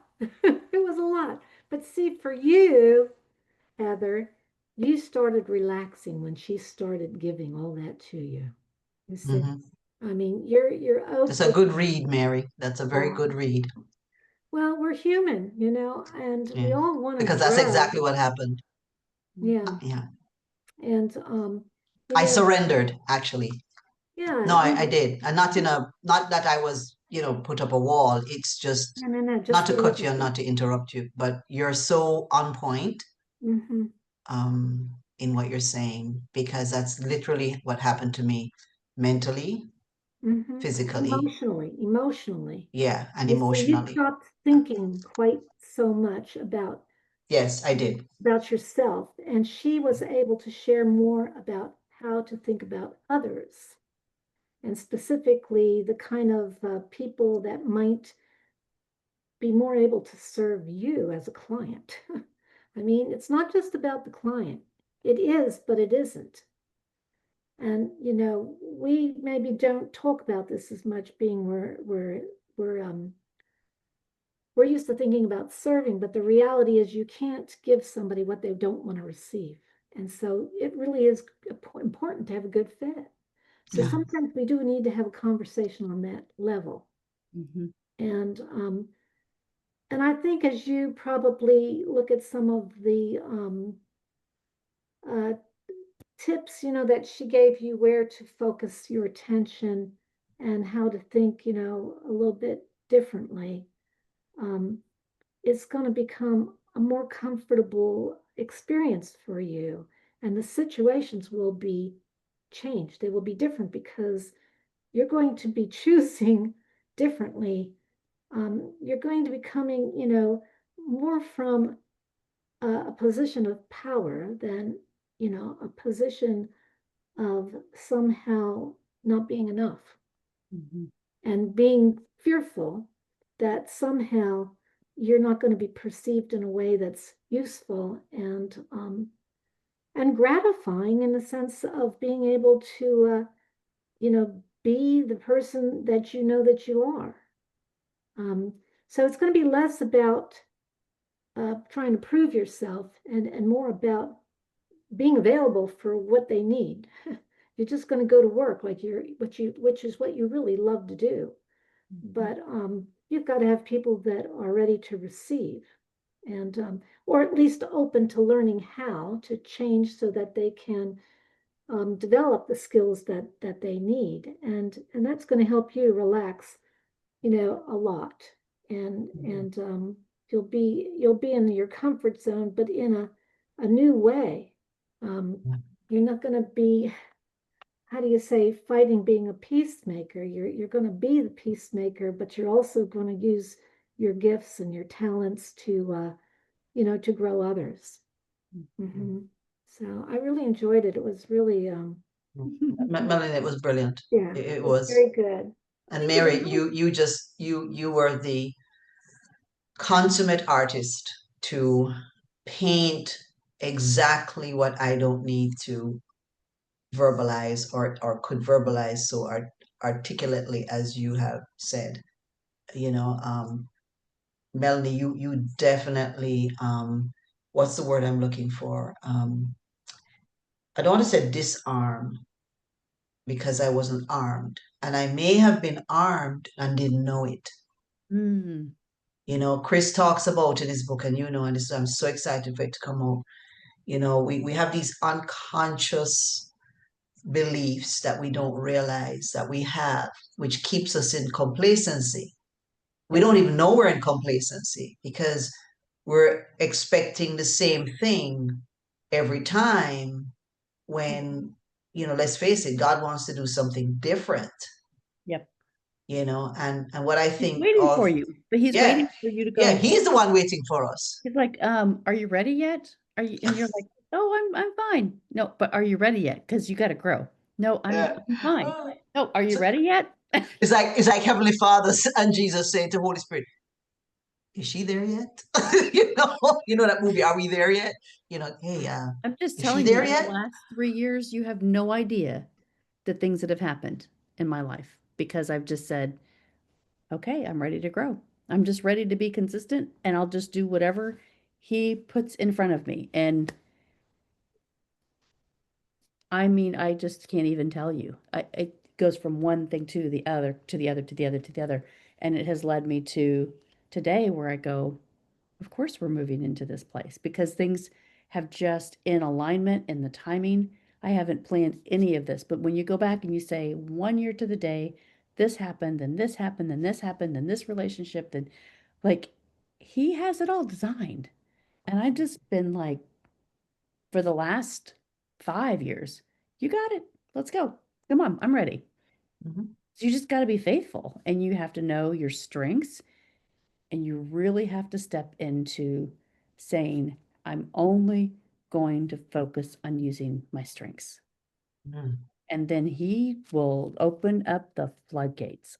You're like, get ready. Because it's But at that point, you. you need to remember that you're going to get a lot of practice at being uncomfortable. Mm-hmm. And you have to be ready to accept feeling uncomfortable and knowing that that's actually your cue that you're growing and you're changing. And then you're going to, you're going to see more things happening. You see, because you're not going to stay. I don't put any lids on our limitations anymore. Yeah. I mean, girls, a couple of years ago, I had a contact that was a school principal, right? And I was talking about iLead, iPrograms, and they got a grant for this school program and called me and said, well, we have this grant and we're going to have the class second period every day. And it starts in 2 weeks. Congratulations. And I said, wait a minute, I'm not a teacher. I don't have kids. I have clients. Like it's 10:30 to noon every day downtown. Like I don't have a team of people. I don't. And then I just stopped the excuses, right? And I said, okay, fantastic. We'll start July 31st. Yep. I started it. And then can I tell you how many people started calling me saying, hey, I just wondered what you were doing. Hey, if you ever find out if there's a high school that's looking for a youth development program, I would love to help them out. I know you've got a lot of contacts. I was like, so what are you doing on Tuesdays? And then the next person I met, hey, I do programs at all other high schools. I would love to take 2 days a week to help you. Wow. And then I had another person show up that I had written a book compilation with that said, Mel, I do scholarships and I do this. And do you have any opportunities for me to do workshops for high schools? And I said, what day would you like? And we did 180 days for an entire year. Wow. I know. And it wasn't anything except for God. Amen. It's all God. And these girls are 18 girls. It was a hard school to be in, but he figured out a way to make it happen. We were supposed to show up and serve this community, and we did. And I had no plans. I just, I'm just like, oh, I offered this and I offered this. And then I said, but there's a grant. And it was $25 a day. $25 a day. And all these women came to me and said, I want to serve. So I was like, how right? This $8,000 contract. There is no way I can do this every day. I have clients. And then he said, I'm not going to make you do it every day. I just need you to help run it. And I was like, oh my gosh, I mean, you just think there's no way that he can solve a problem. We don't have any faith. That's what I learned. I don't have real faith.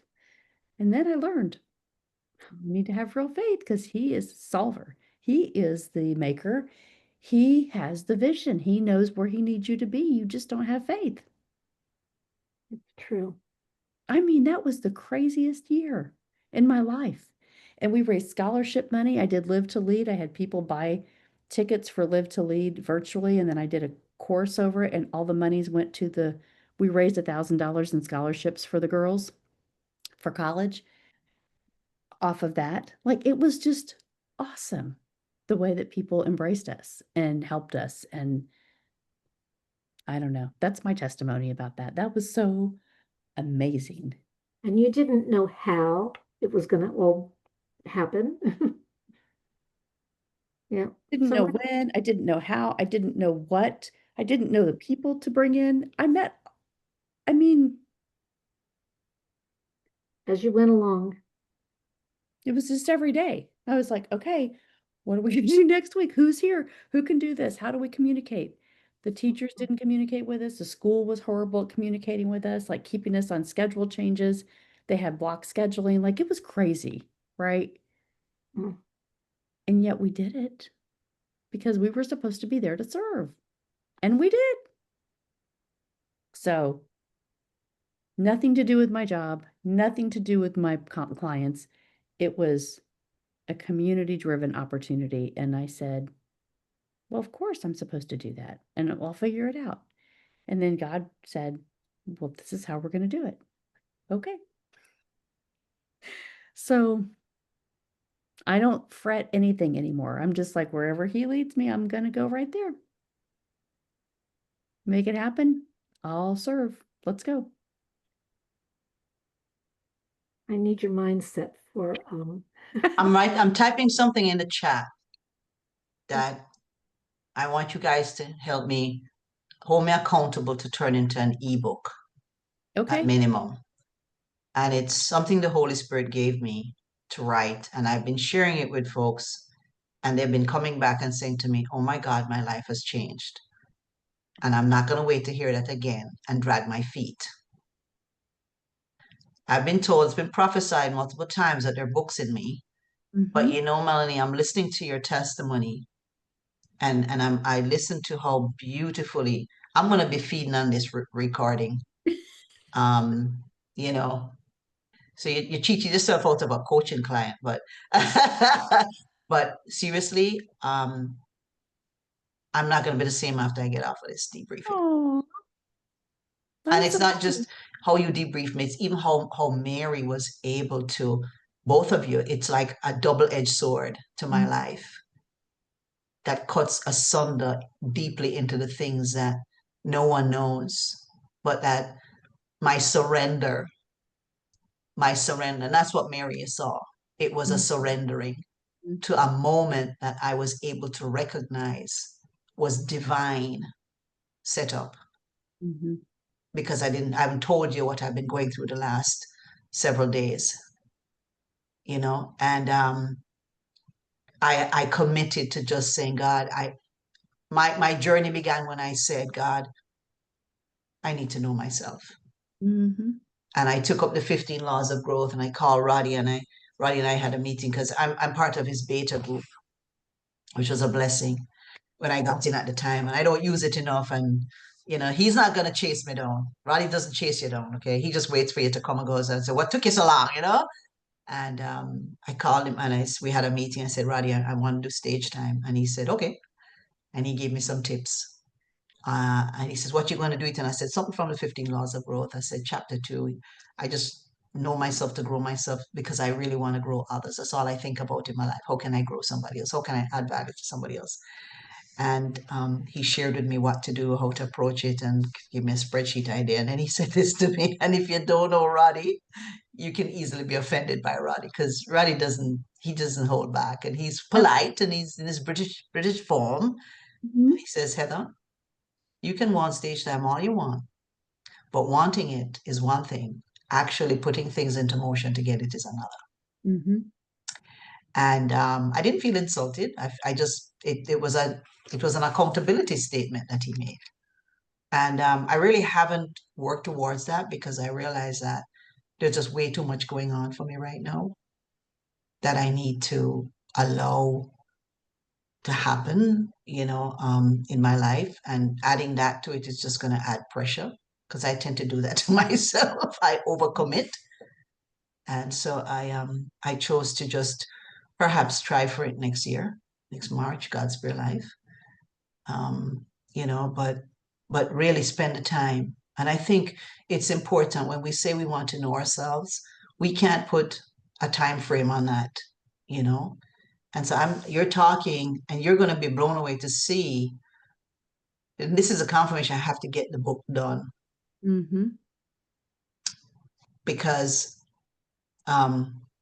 when, what, who, where, but he will not tell you the how. You know, Heather, it was easier for you to be able to be open and let your old self, you know, go a little bit because you feel very safe with us, both of us. Yes, I do. That very much, and we're loyal. I think we're flexible for each other. We know that we are all in this, you know, together. We're engaged, and we trust that we have the values. We have, you know, we have the same values and beliefs. You know, we might express them differently, and so I think that's something that, you know, you can lean into, Mhm. you know, because it will help you to take more risk. Yeah. Take a look in the chat what I put in there. That's the book I want to write on. Oh, yeah, that's great. That's what the Holy Spirit gave me. It's a it's a 5-step process of growth, Mm. of growing yourself spiritually, but also it's a holistic thing. It affects every part of you. And the Holy Spirit showed me. I mean, I haven't put scripture to it. There's so much scripture, but what everybody's been doing, who I share it with, they've found scripture that they put to each of those steps that has been ministering to them. And it's really focused on really how you lead yourself. Mm. And I intend to turn that into a 5-step process to teach leaders. I'm going to share this with you. And Mary, see what you just said? Trust is really important to me. From I was a little girl, my trust was broken. And in my marriage, my trust was broken. My trust in my dad was broken. He never thought I was his daughter. I didn't know that until later in my life. And, you know, 2 weeks before he died, he, in his own words, confessed. You know, he didn't come out and say he didn't think I was his. He just said I look like him, which was his way. You know, men are they don't say I'm sorry. They'll act out their apology, and I forgave him. He doesn't know. He never knew, but he did die in peace. And so when I went to work for these companies, I always reported to CEOs who I would save or help or build their companies. And one company, I remember, drug company, I completely they didn't have any infrastructure for their regulatory compliance, and I created it for them based on the regs. And because of that, the FDA approved their project, and then he fired me, or he let me go because he didn't have a budget for me anymore. But it was a small company, and I'm very good at teaching people, and there are a lot of people who are holding key positions in the wake of my career who don't have degrees.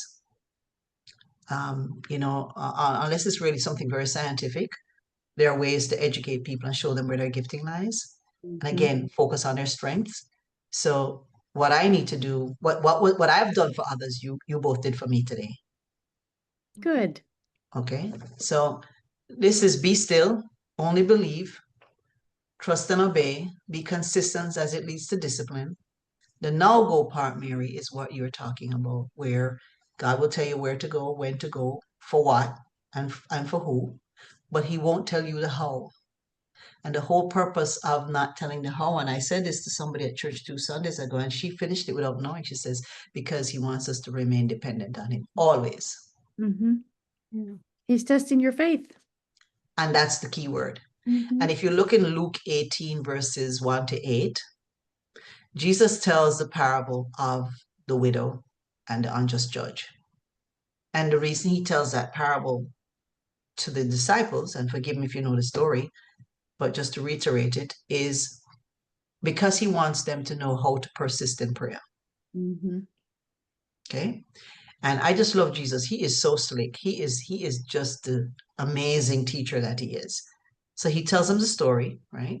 And we know that the judge doesn't like people and he doesn't believe in God, you know, but this woman becomes such a pain in his derriere that he has to answer her request for justice.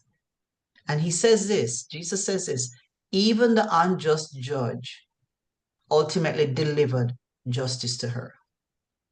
And if he would do that, what more or less would your heavenly Father give to you if you persist in prayer? Yep. But here is what he says in verse 8 that blew me away. And Melanie, it's exactly what you said. He said, but in other words, he's saying, after all of what I just shared with you, and I'm paraphrasing, when I come back, will I find faith? Mhm. And that sent me to my knees because I realized what Jesus was really saying to the disciples was, guys, where's your faith? Where's your faith? And he makes it sound so simple, like all you have to do is what? Only believe. And it is that simple. Yep. Our minds go, yeah, but I'm human, I'm this, I'm that. Yeah. And when you said my life changed, when I just said, well, you know what? You put me in this direction, That's right. ready to go. And so my prayer has been, and since my pastor last week said to me, you're praying the wrong prayer, Heather, asking God, where should I be? Where should ask him where he is? Mhm. Where are But you also recognize he brings you things that are bigger than you, Oh, yeah. way bigger problems Yeah. that you're the solution to, and you're like, but I don't understand this. This doesn't make any sense to me, and it's not supposed to. No.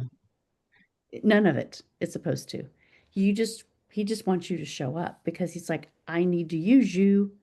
And if you don't pay attention, you're not ready. You need to get ready because I need to use you.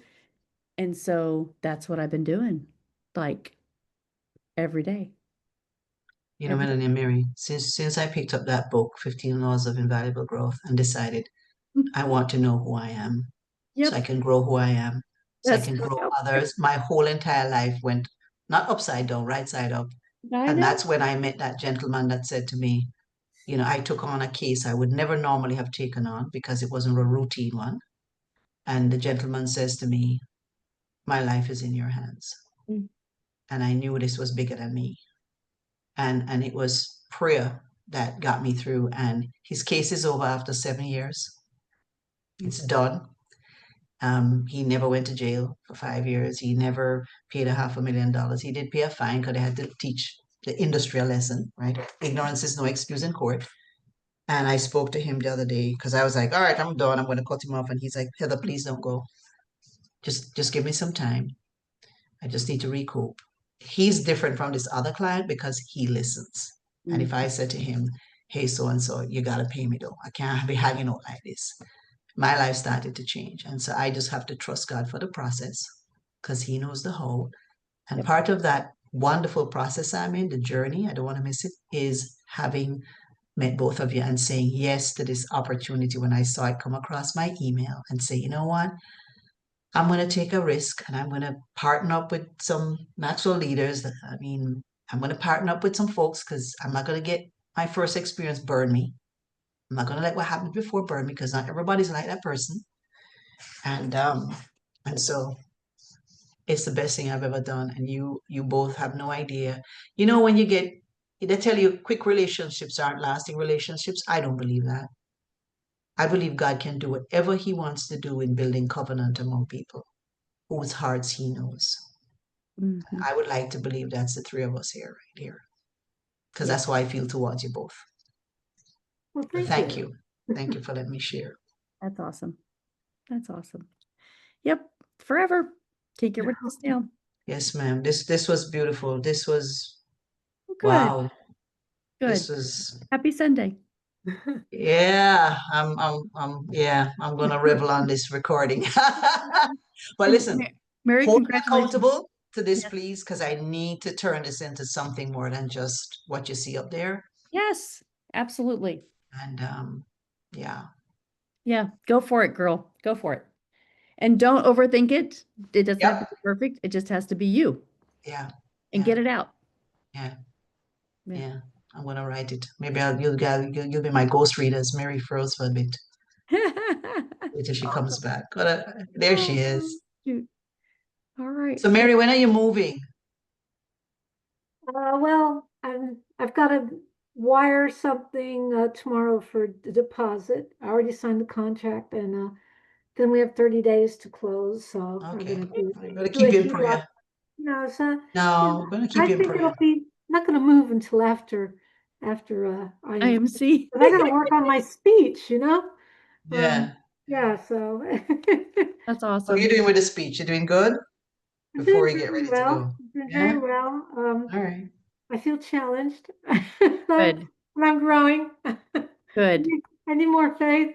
You Anything, got it. well, be careful. When we tell the Lord we need more faith, I He know. doesn't give us more faith. He might Well, turn the pressure up a bit, Yeah. I need the or He may pressure to go change the up, so circumstances to so I provoke you. I do a little more because I So, gotta yeah, I gotta really hey, listen, I have a picture here. If I should rip it off and show you, but it's a hand of a man's hand with a tiny, tiny mustard seed in it. That's reminding me of that scripture in Matthew 17 that says, if you have faith as a grain of mustard seed, you shall say unto this mountain, remove, hence to yonder place, and it shall remove. And it continues, and nothing shall be impossible unto you. How right. many times have we read that last one? Melanie. We'll say to Oh, the mountain, move, and this is a rhema for me. It hit me a while ago, and then nothing, because that's how our faith is going to be increased. Melanie, overwhelm my circuits. Go. Oh, You got this. I dare you are the electric for us. You're the current. You're an igniter for sure. Oh, that, that's fine. You can motivate. I just love, You and Joe must have an amazing relationship because I cannot imagine you get his gooseneck going. well, you'll meet him. You'll get to meet him at IMC. Yeah, when we get closer, we have to plan a meeting spot because when you get there, I had booked 2 hotels, but I'm going to cancel one because I find that the drive back and forth last year was okay, but It's more, yeah, it's just better when you're there if you can be yeah, there because you just, yeah. I'm going to stay there. I just have to decide on cutting down some of those days because yeah, it will be less money and at yeah, least I still get there. I just need to know. Nobody has said to me if I need to be there to help set up. They have yeah. not said that. They've just said I'm going to serve in the gear shop. So, I would, Is I would that get as there. an alumni or what? beg pardon? Are you doing that as an alumni or what? So, yeah, one of the things Heather did to get out of Heather's comfort zone is I volunteered to help. I did. I did. It Well, sounds like, yeah, I need to do these things. I need to break out of this. I'm not, I need to be okay that people want to know me, you know, and I want to know people and, not just to network and get business, but just to stop this whole, when I close this camera, I'm alone here. I've been happily divorced for 30 something years, and You need to raise that eye, girl. yeah. Ah, It is. I dated this wonderful, wonderful Italian attorney during 9/11. He was a dear friend in the church, and um, a friend of mine who found out. I think another friend of mine said to me, I validated him enough for her to go after him. And she did. And they're married now. And she's like, I have to thank Heather, and I don't really associate with her. But the bottom line is, I don't I, I don't chase men, bosses, or friends because they'll leave you. And a girlfriend of mine said to me, Heather, you want somebody who wants you, mhm. not somebody who's going to settle. Yeah. And so that somebody hasn't come, and that's because I've committed my life to my children and now they're grown. And so, God's working on me. And if it happens, it happens. I'd like it to happen. I'd like to get married again, but not make the mistake I made years ago. So I'm just taking one day at a time. And so I am Ruth. I just don't know which Boaz's feel I'm going to step in. But till such time, I'm going to enjoy the journey, this new journey that I'm on, getting to know myself, set boundaries, which I didn't know to do. Yeah, I have to set boundaries because people will take advantage of me if I let them.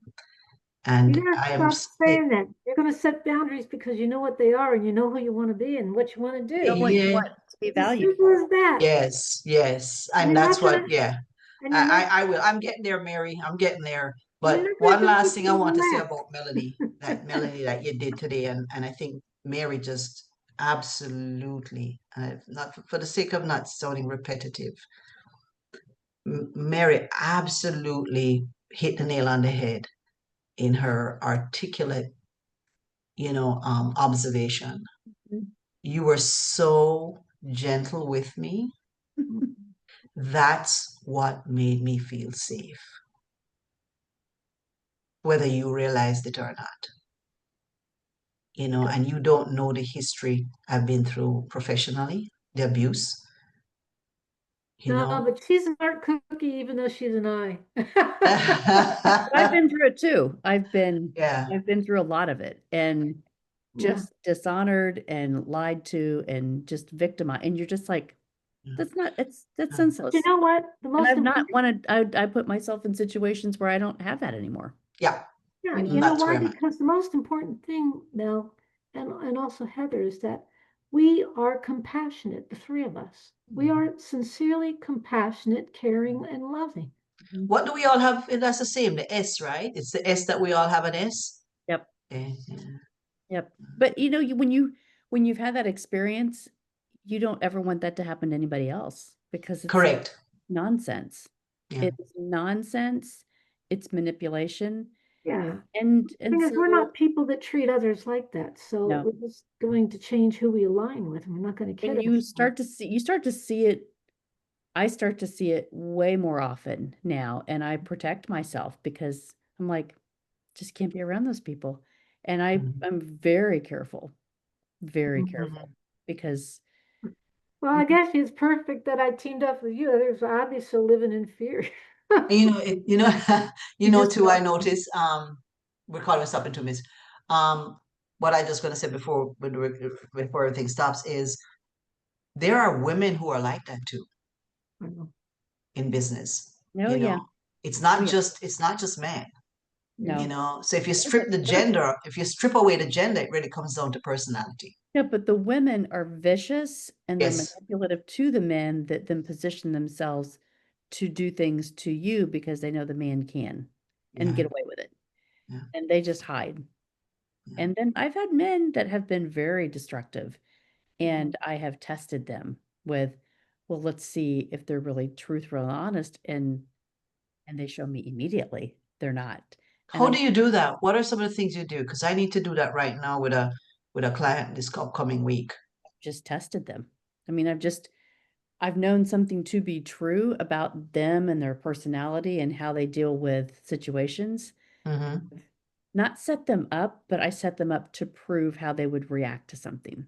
Got you. It told Okay. me everything I needed to know, Mm-hmm. right? Everything I needed to know. And then I severed the relationship. Mm-hmm. Like, not going to do this. Like, I don't want any association with you anymore. Mm-hmm. And it was just that. It was, Yeah. I This know is a now. client I have to do that with this I week. know their truth, what they believe their truth is. So I don't operate that way. That's why I talk to you a lot about philosophy. Like Mm-hmm. whatever your true living philosophical values are about how you live your life, Mm-hmm. you have standards. And Mm-hmm. if those people are doing something to influence how you are interacting with a group or behaving or believing something or being led to do something and they're just not in alignment with you, test them Mm-hmm. and they'll show you. Mm-hmm. And when I used to say this all the time and then I learned how true it was, but when someone shows you who they are, believe them. Mm-hmm. Believe Yeah. them. And we say, oh, they didn't mean to do that. Oh, that's okay. They were going through a hard time. They blah blah blah. And you make excuses and it's like, no, that's who they are. Mm-hmm. So you decide if you want to be with them or not, or if they're going to influence you in a bad way or do things that you don't really agree with and you try to justify it because you know it'll Yeah. be okay. think Because Well, you want to, professionally, I have to do that this week I'm just giving him this weekend because he had to go to Miami to see his reps. But you know, when I terminated this client, this woman, um, I just listened to her, and what you said is exactly. She just told me who she was, and I'm of the firm belief if you're telling me you're going to find money to pay me when you're in trouble, it means you can find the money to prevent yourself from being in trouble. Right, exactly. And say, So, "Okay, I don't yeah, need that." Like, it's just you start to ask better questions. John always says, good leaders ask great questions. Well, yeah, start asking the right questions. yeah, And yeah. When he comes back this week, I'm going to give him a call and we're going to have a conversation. And he too may be facing termination. And I think once I let certain things go, I think it's going to make room for new things. Yep, it will. And your S styles will always feel like you want to listen and you want to really absorb it. And it's like, okay, well, ask better questions and then Yeah. listen. And then listen, because they will tell you exactly what you want to know. You're like, oh, I didn't really need to know that, but now I do. So, Hmm. hey, we don't live very long. You can't mess around with people that don't have your same interest because it Hmm. just doesn't do anything for your confidence. It doesn't do anything for your growth. It makes you crazy. Hmm. Hmm. So, and me, I've just kind of stayed in this little insulated box. For like a many Oh, day for quite a few between Mel and decades. I, we're taking you out. time to Mel has I done grow, the taking Terry. noticed. out of it. Hey, Time to Melanie, grow. Yes. I referred somebody to you. I don't know if he contacted you yet, but he may. Oh, He knows of you. It's Tolu, Tolu, Areola, Areola. You might want to just contact him and Tolu. He knows you from your picture. I turned them on to you a little bit, but he's with Live to Lead, okay? But oh, okay. he's going to be stopping. I think he's going to go into podcasting and so he's kind of in transition and wanting to know how to do that and still have some options. So I Yes. said that you were good for options. Oh, yeah. Yeah, Have Yes, events. but and 'cause Mel, he's used to doing events and stuff like that, but he might want to tap into your thing because he's not going to carry the license, I think, as he goes forward. He's going to do the whole podcasting thing. yeah, Yeah. It's, you know and what? You, I've had a podcast forever and you just have to figure out how you're mm, going to really serve an audience or how you want somebody to get to know you. Yeah. yeah, Because then when they know you, they trust you. And yeah, I started it on the 15 laws. Like that was my everyday leaders. Like, how do you lead your life every day? Well, you practice these principles, Yeah. not hard, not hard. And so yeah, I mean you just have to figure out how to use the content you're developing. And so thank you. I will. Is that how you did it using podcasts? Do you still do podcasts? Mhm. Okay. How often do you do it? Well, we used to release them every week. And so we're kind of, as we're moving, we're getting ready to start the new season. Okay. But yeah, I started it on my 50th birthday, 2018, January 12th. So John, after I left IMC, I was like, you know what? I need to do something for my 50th birthday. I don't have any of these big dreams, but to honor my grandparents and leadership and like my story, I wanted to start talking about that. So Mm. it was 50 weeks, 50 guests, and I started it as Everyday Leaders 50 in 50. And that's just how that's been. And so, everyday leaders. That's what it's called. Everyday Leaders 50 in 50. I've interviewed Tracy Morrow. She's been on a few of my virtual events, and yeah, it was a great way to start learning about leadership from other people's perspectives. Like, how did they handle X, Y, or Z, right?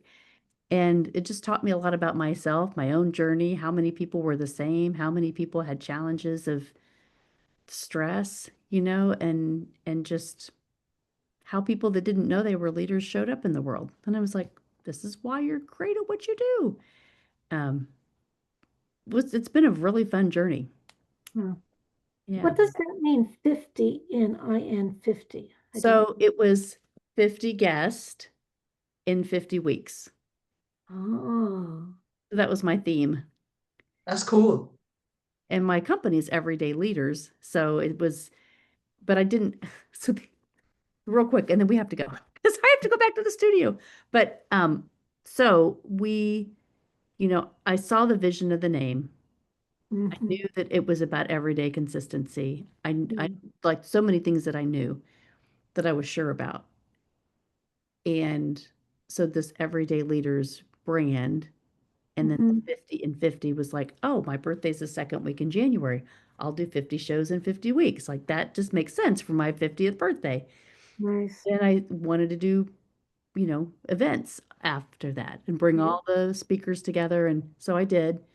But the day before my first event, so here's the timing. Here's God's timing. Timing. April the 6th, I was back in Minneapolis for a meeting, corporate people that I didn't trust. Mm.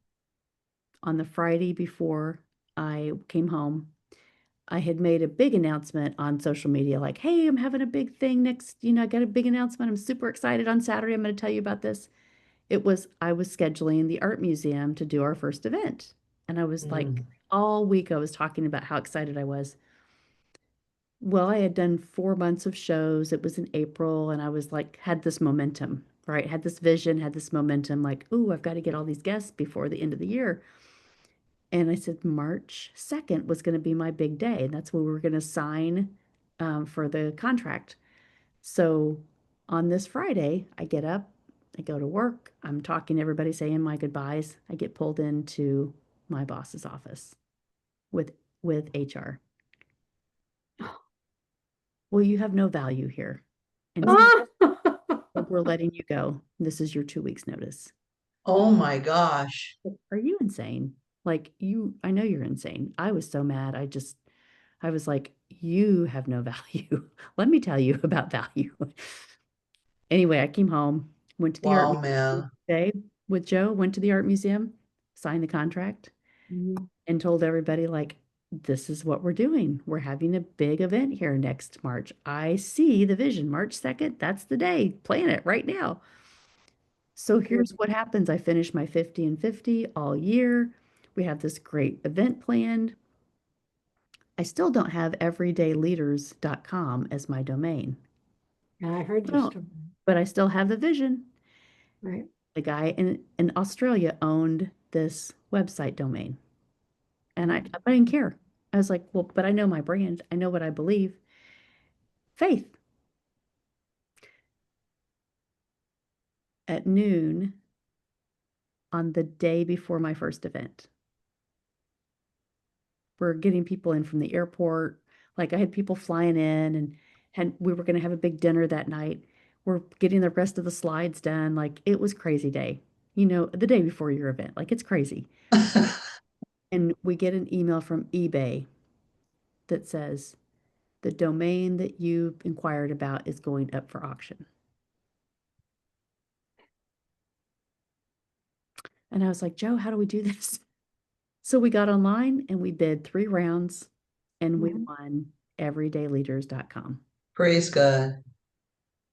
I got to get up at my first event for my brand that I had built and say, you don't understand. And I have this all recorded too on YouTube somewhere. But I said, you don't know. But what I see in my heart is I know it takes everyday consistency to become Mm-hmm. the best you. Mm-hmm. And I waited and I've been patient. And last night we won the domain for everydayleaders.com. Congrats. Like as in last night? No, March 1st, Oh, back 2019, then. Okay, all right, okay. 24 hours, like 12 hours before my first event.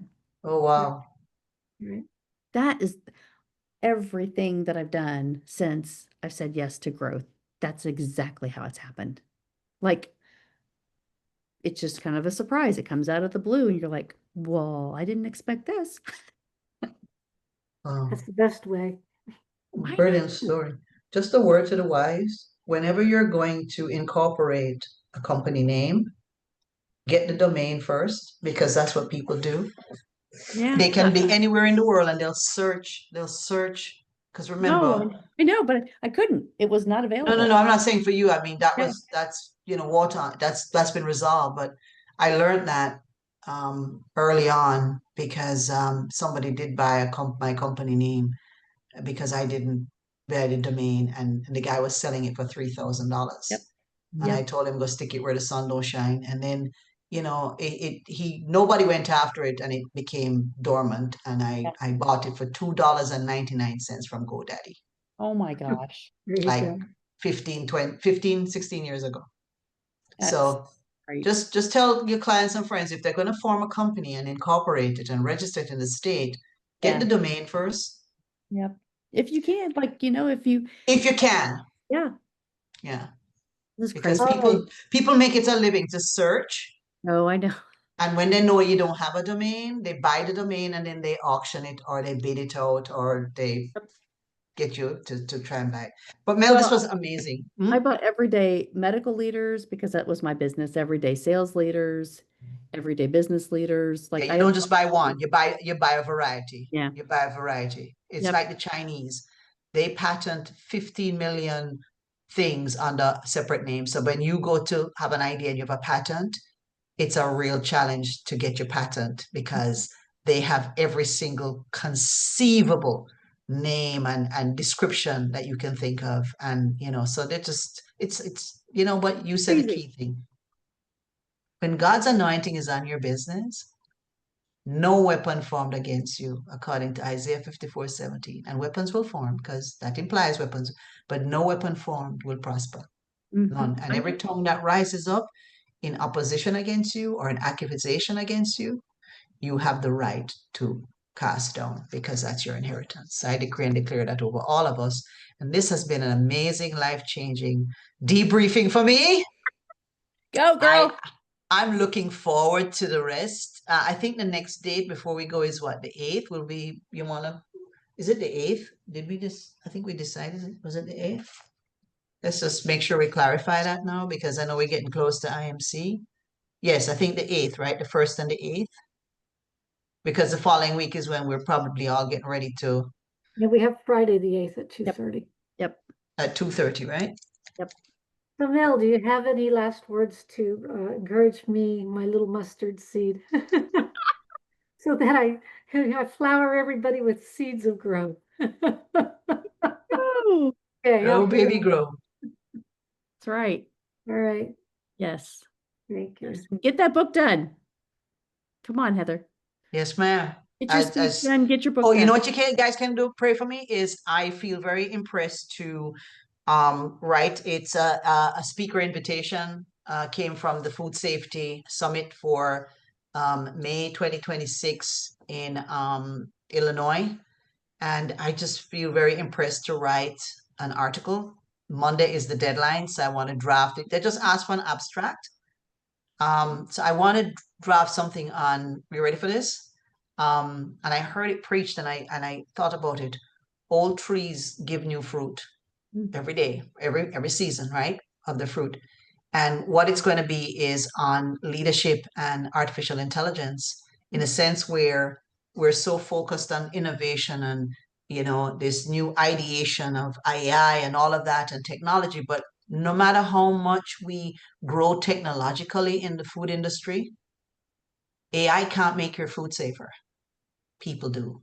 Right. And it begins with an integration of integrity in the leadership, and everybody was teaching culture, and this it's less about culture in my opinion and more about the leader. And when the leader focuses on themselves to know themselves, grow themselves, at that point they can grow their teams.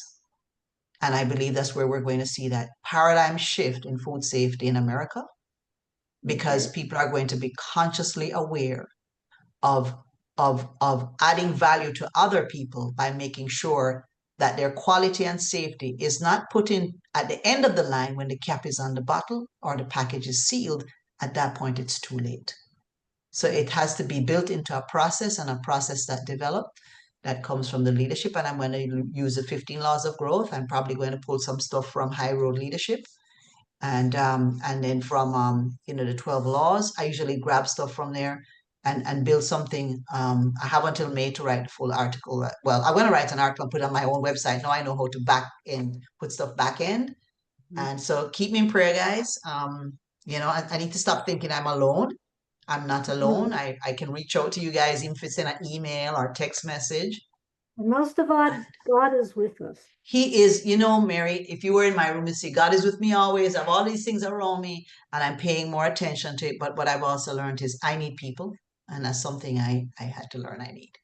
And so keep me in prayer. I'm going to write it right now when it's fresh in my mind, and I'm awake.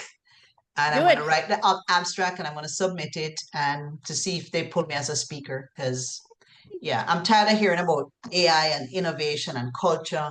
And we're still pumping out. I get anywhere from 10 to 15 food recalls a day coming through on my email from FDA. So what's the solution? We need to get to the root cause, and it's people. And it will always be HI, not AI. What's HI, Heather? Human intelligence, human interaction, human ingenuity, right? Anyway, that's my spiel. Have a wonderful evening, and thank you, Melanie, and thank you, Mary. I love you both. And Father, I just want prayers out. Lord, thank you for this amazing time. Thank you, Lord, that you're in everything we do. Thank you for the wonderful nuggets we all taking away. Our takeaways today will be not just takeaways, but they will be a take into of ourselves. Thank you, Lord, as you prepare both Mary and Melanie for their move, and just the stress, the good stress that they're going through. Thank you, Lord, even for the journey you have me on, and just this really beautiful covenant relationship that you're building amongst us. We give you glory, honor, and praise for.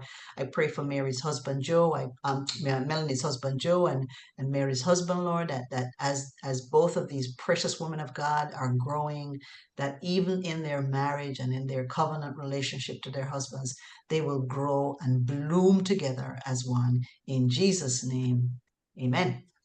Amen. Woo! Heather loves to pray. All right, guys, be blessed. Okay. Okay, bye. Bye. Bye.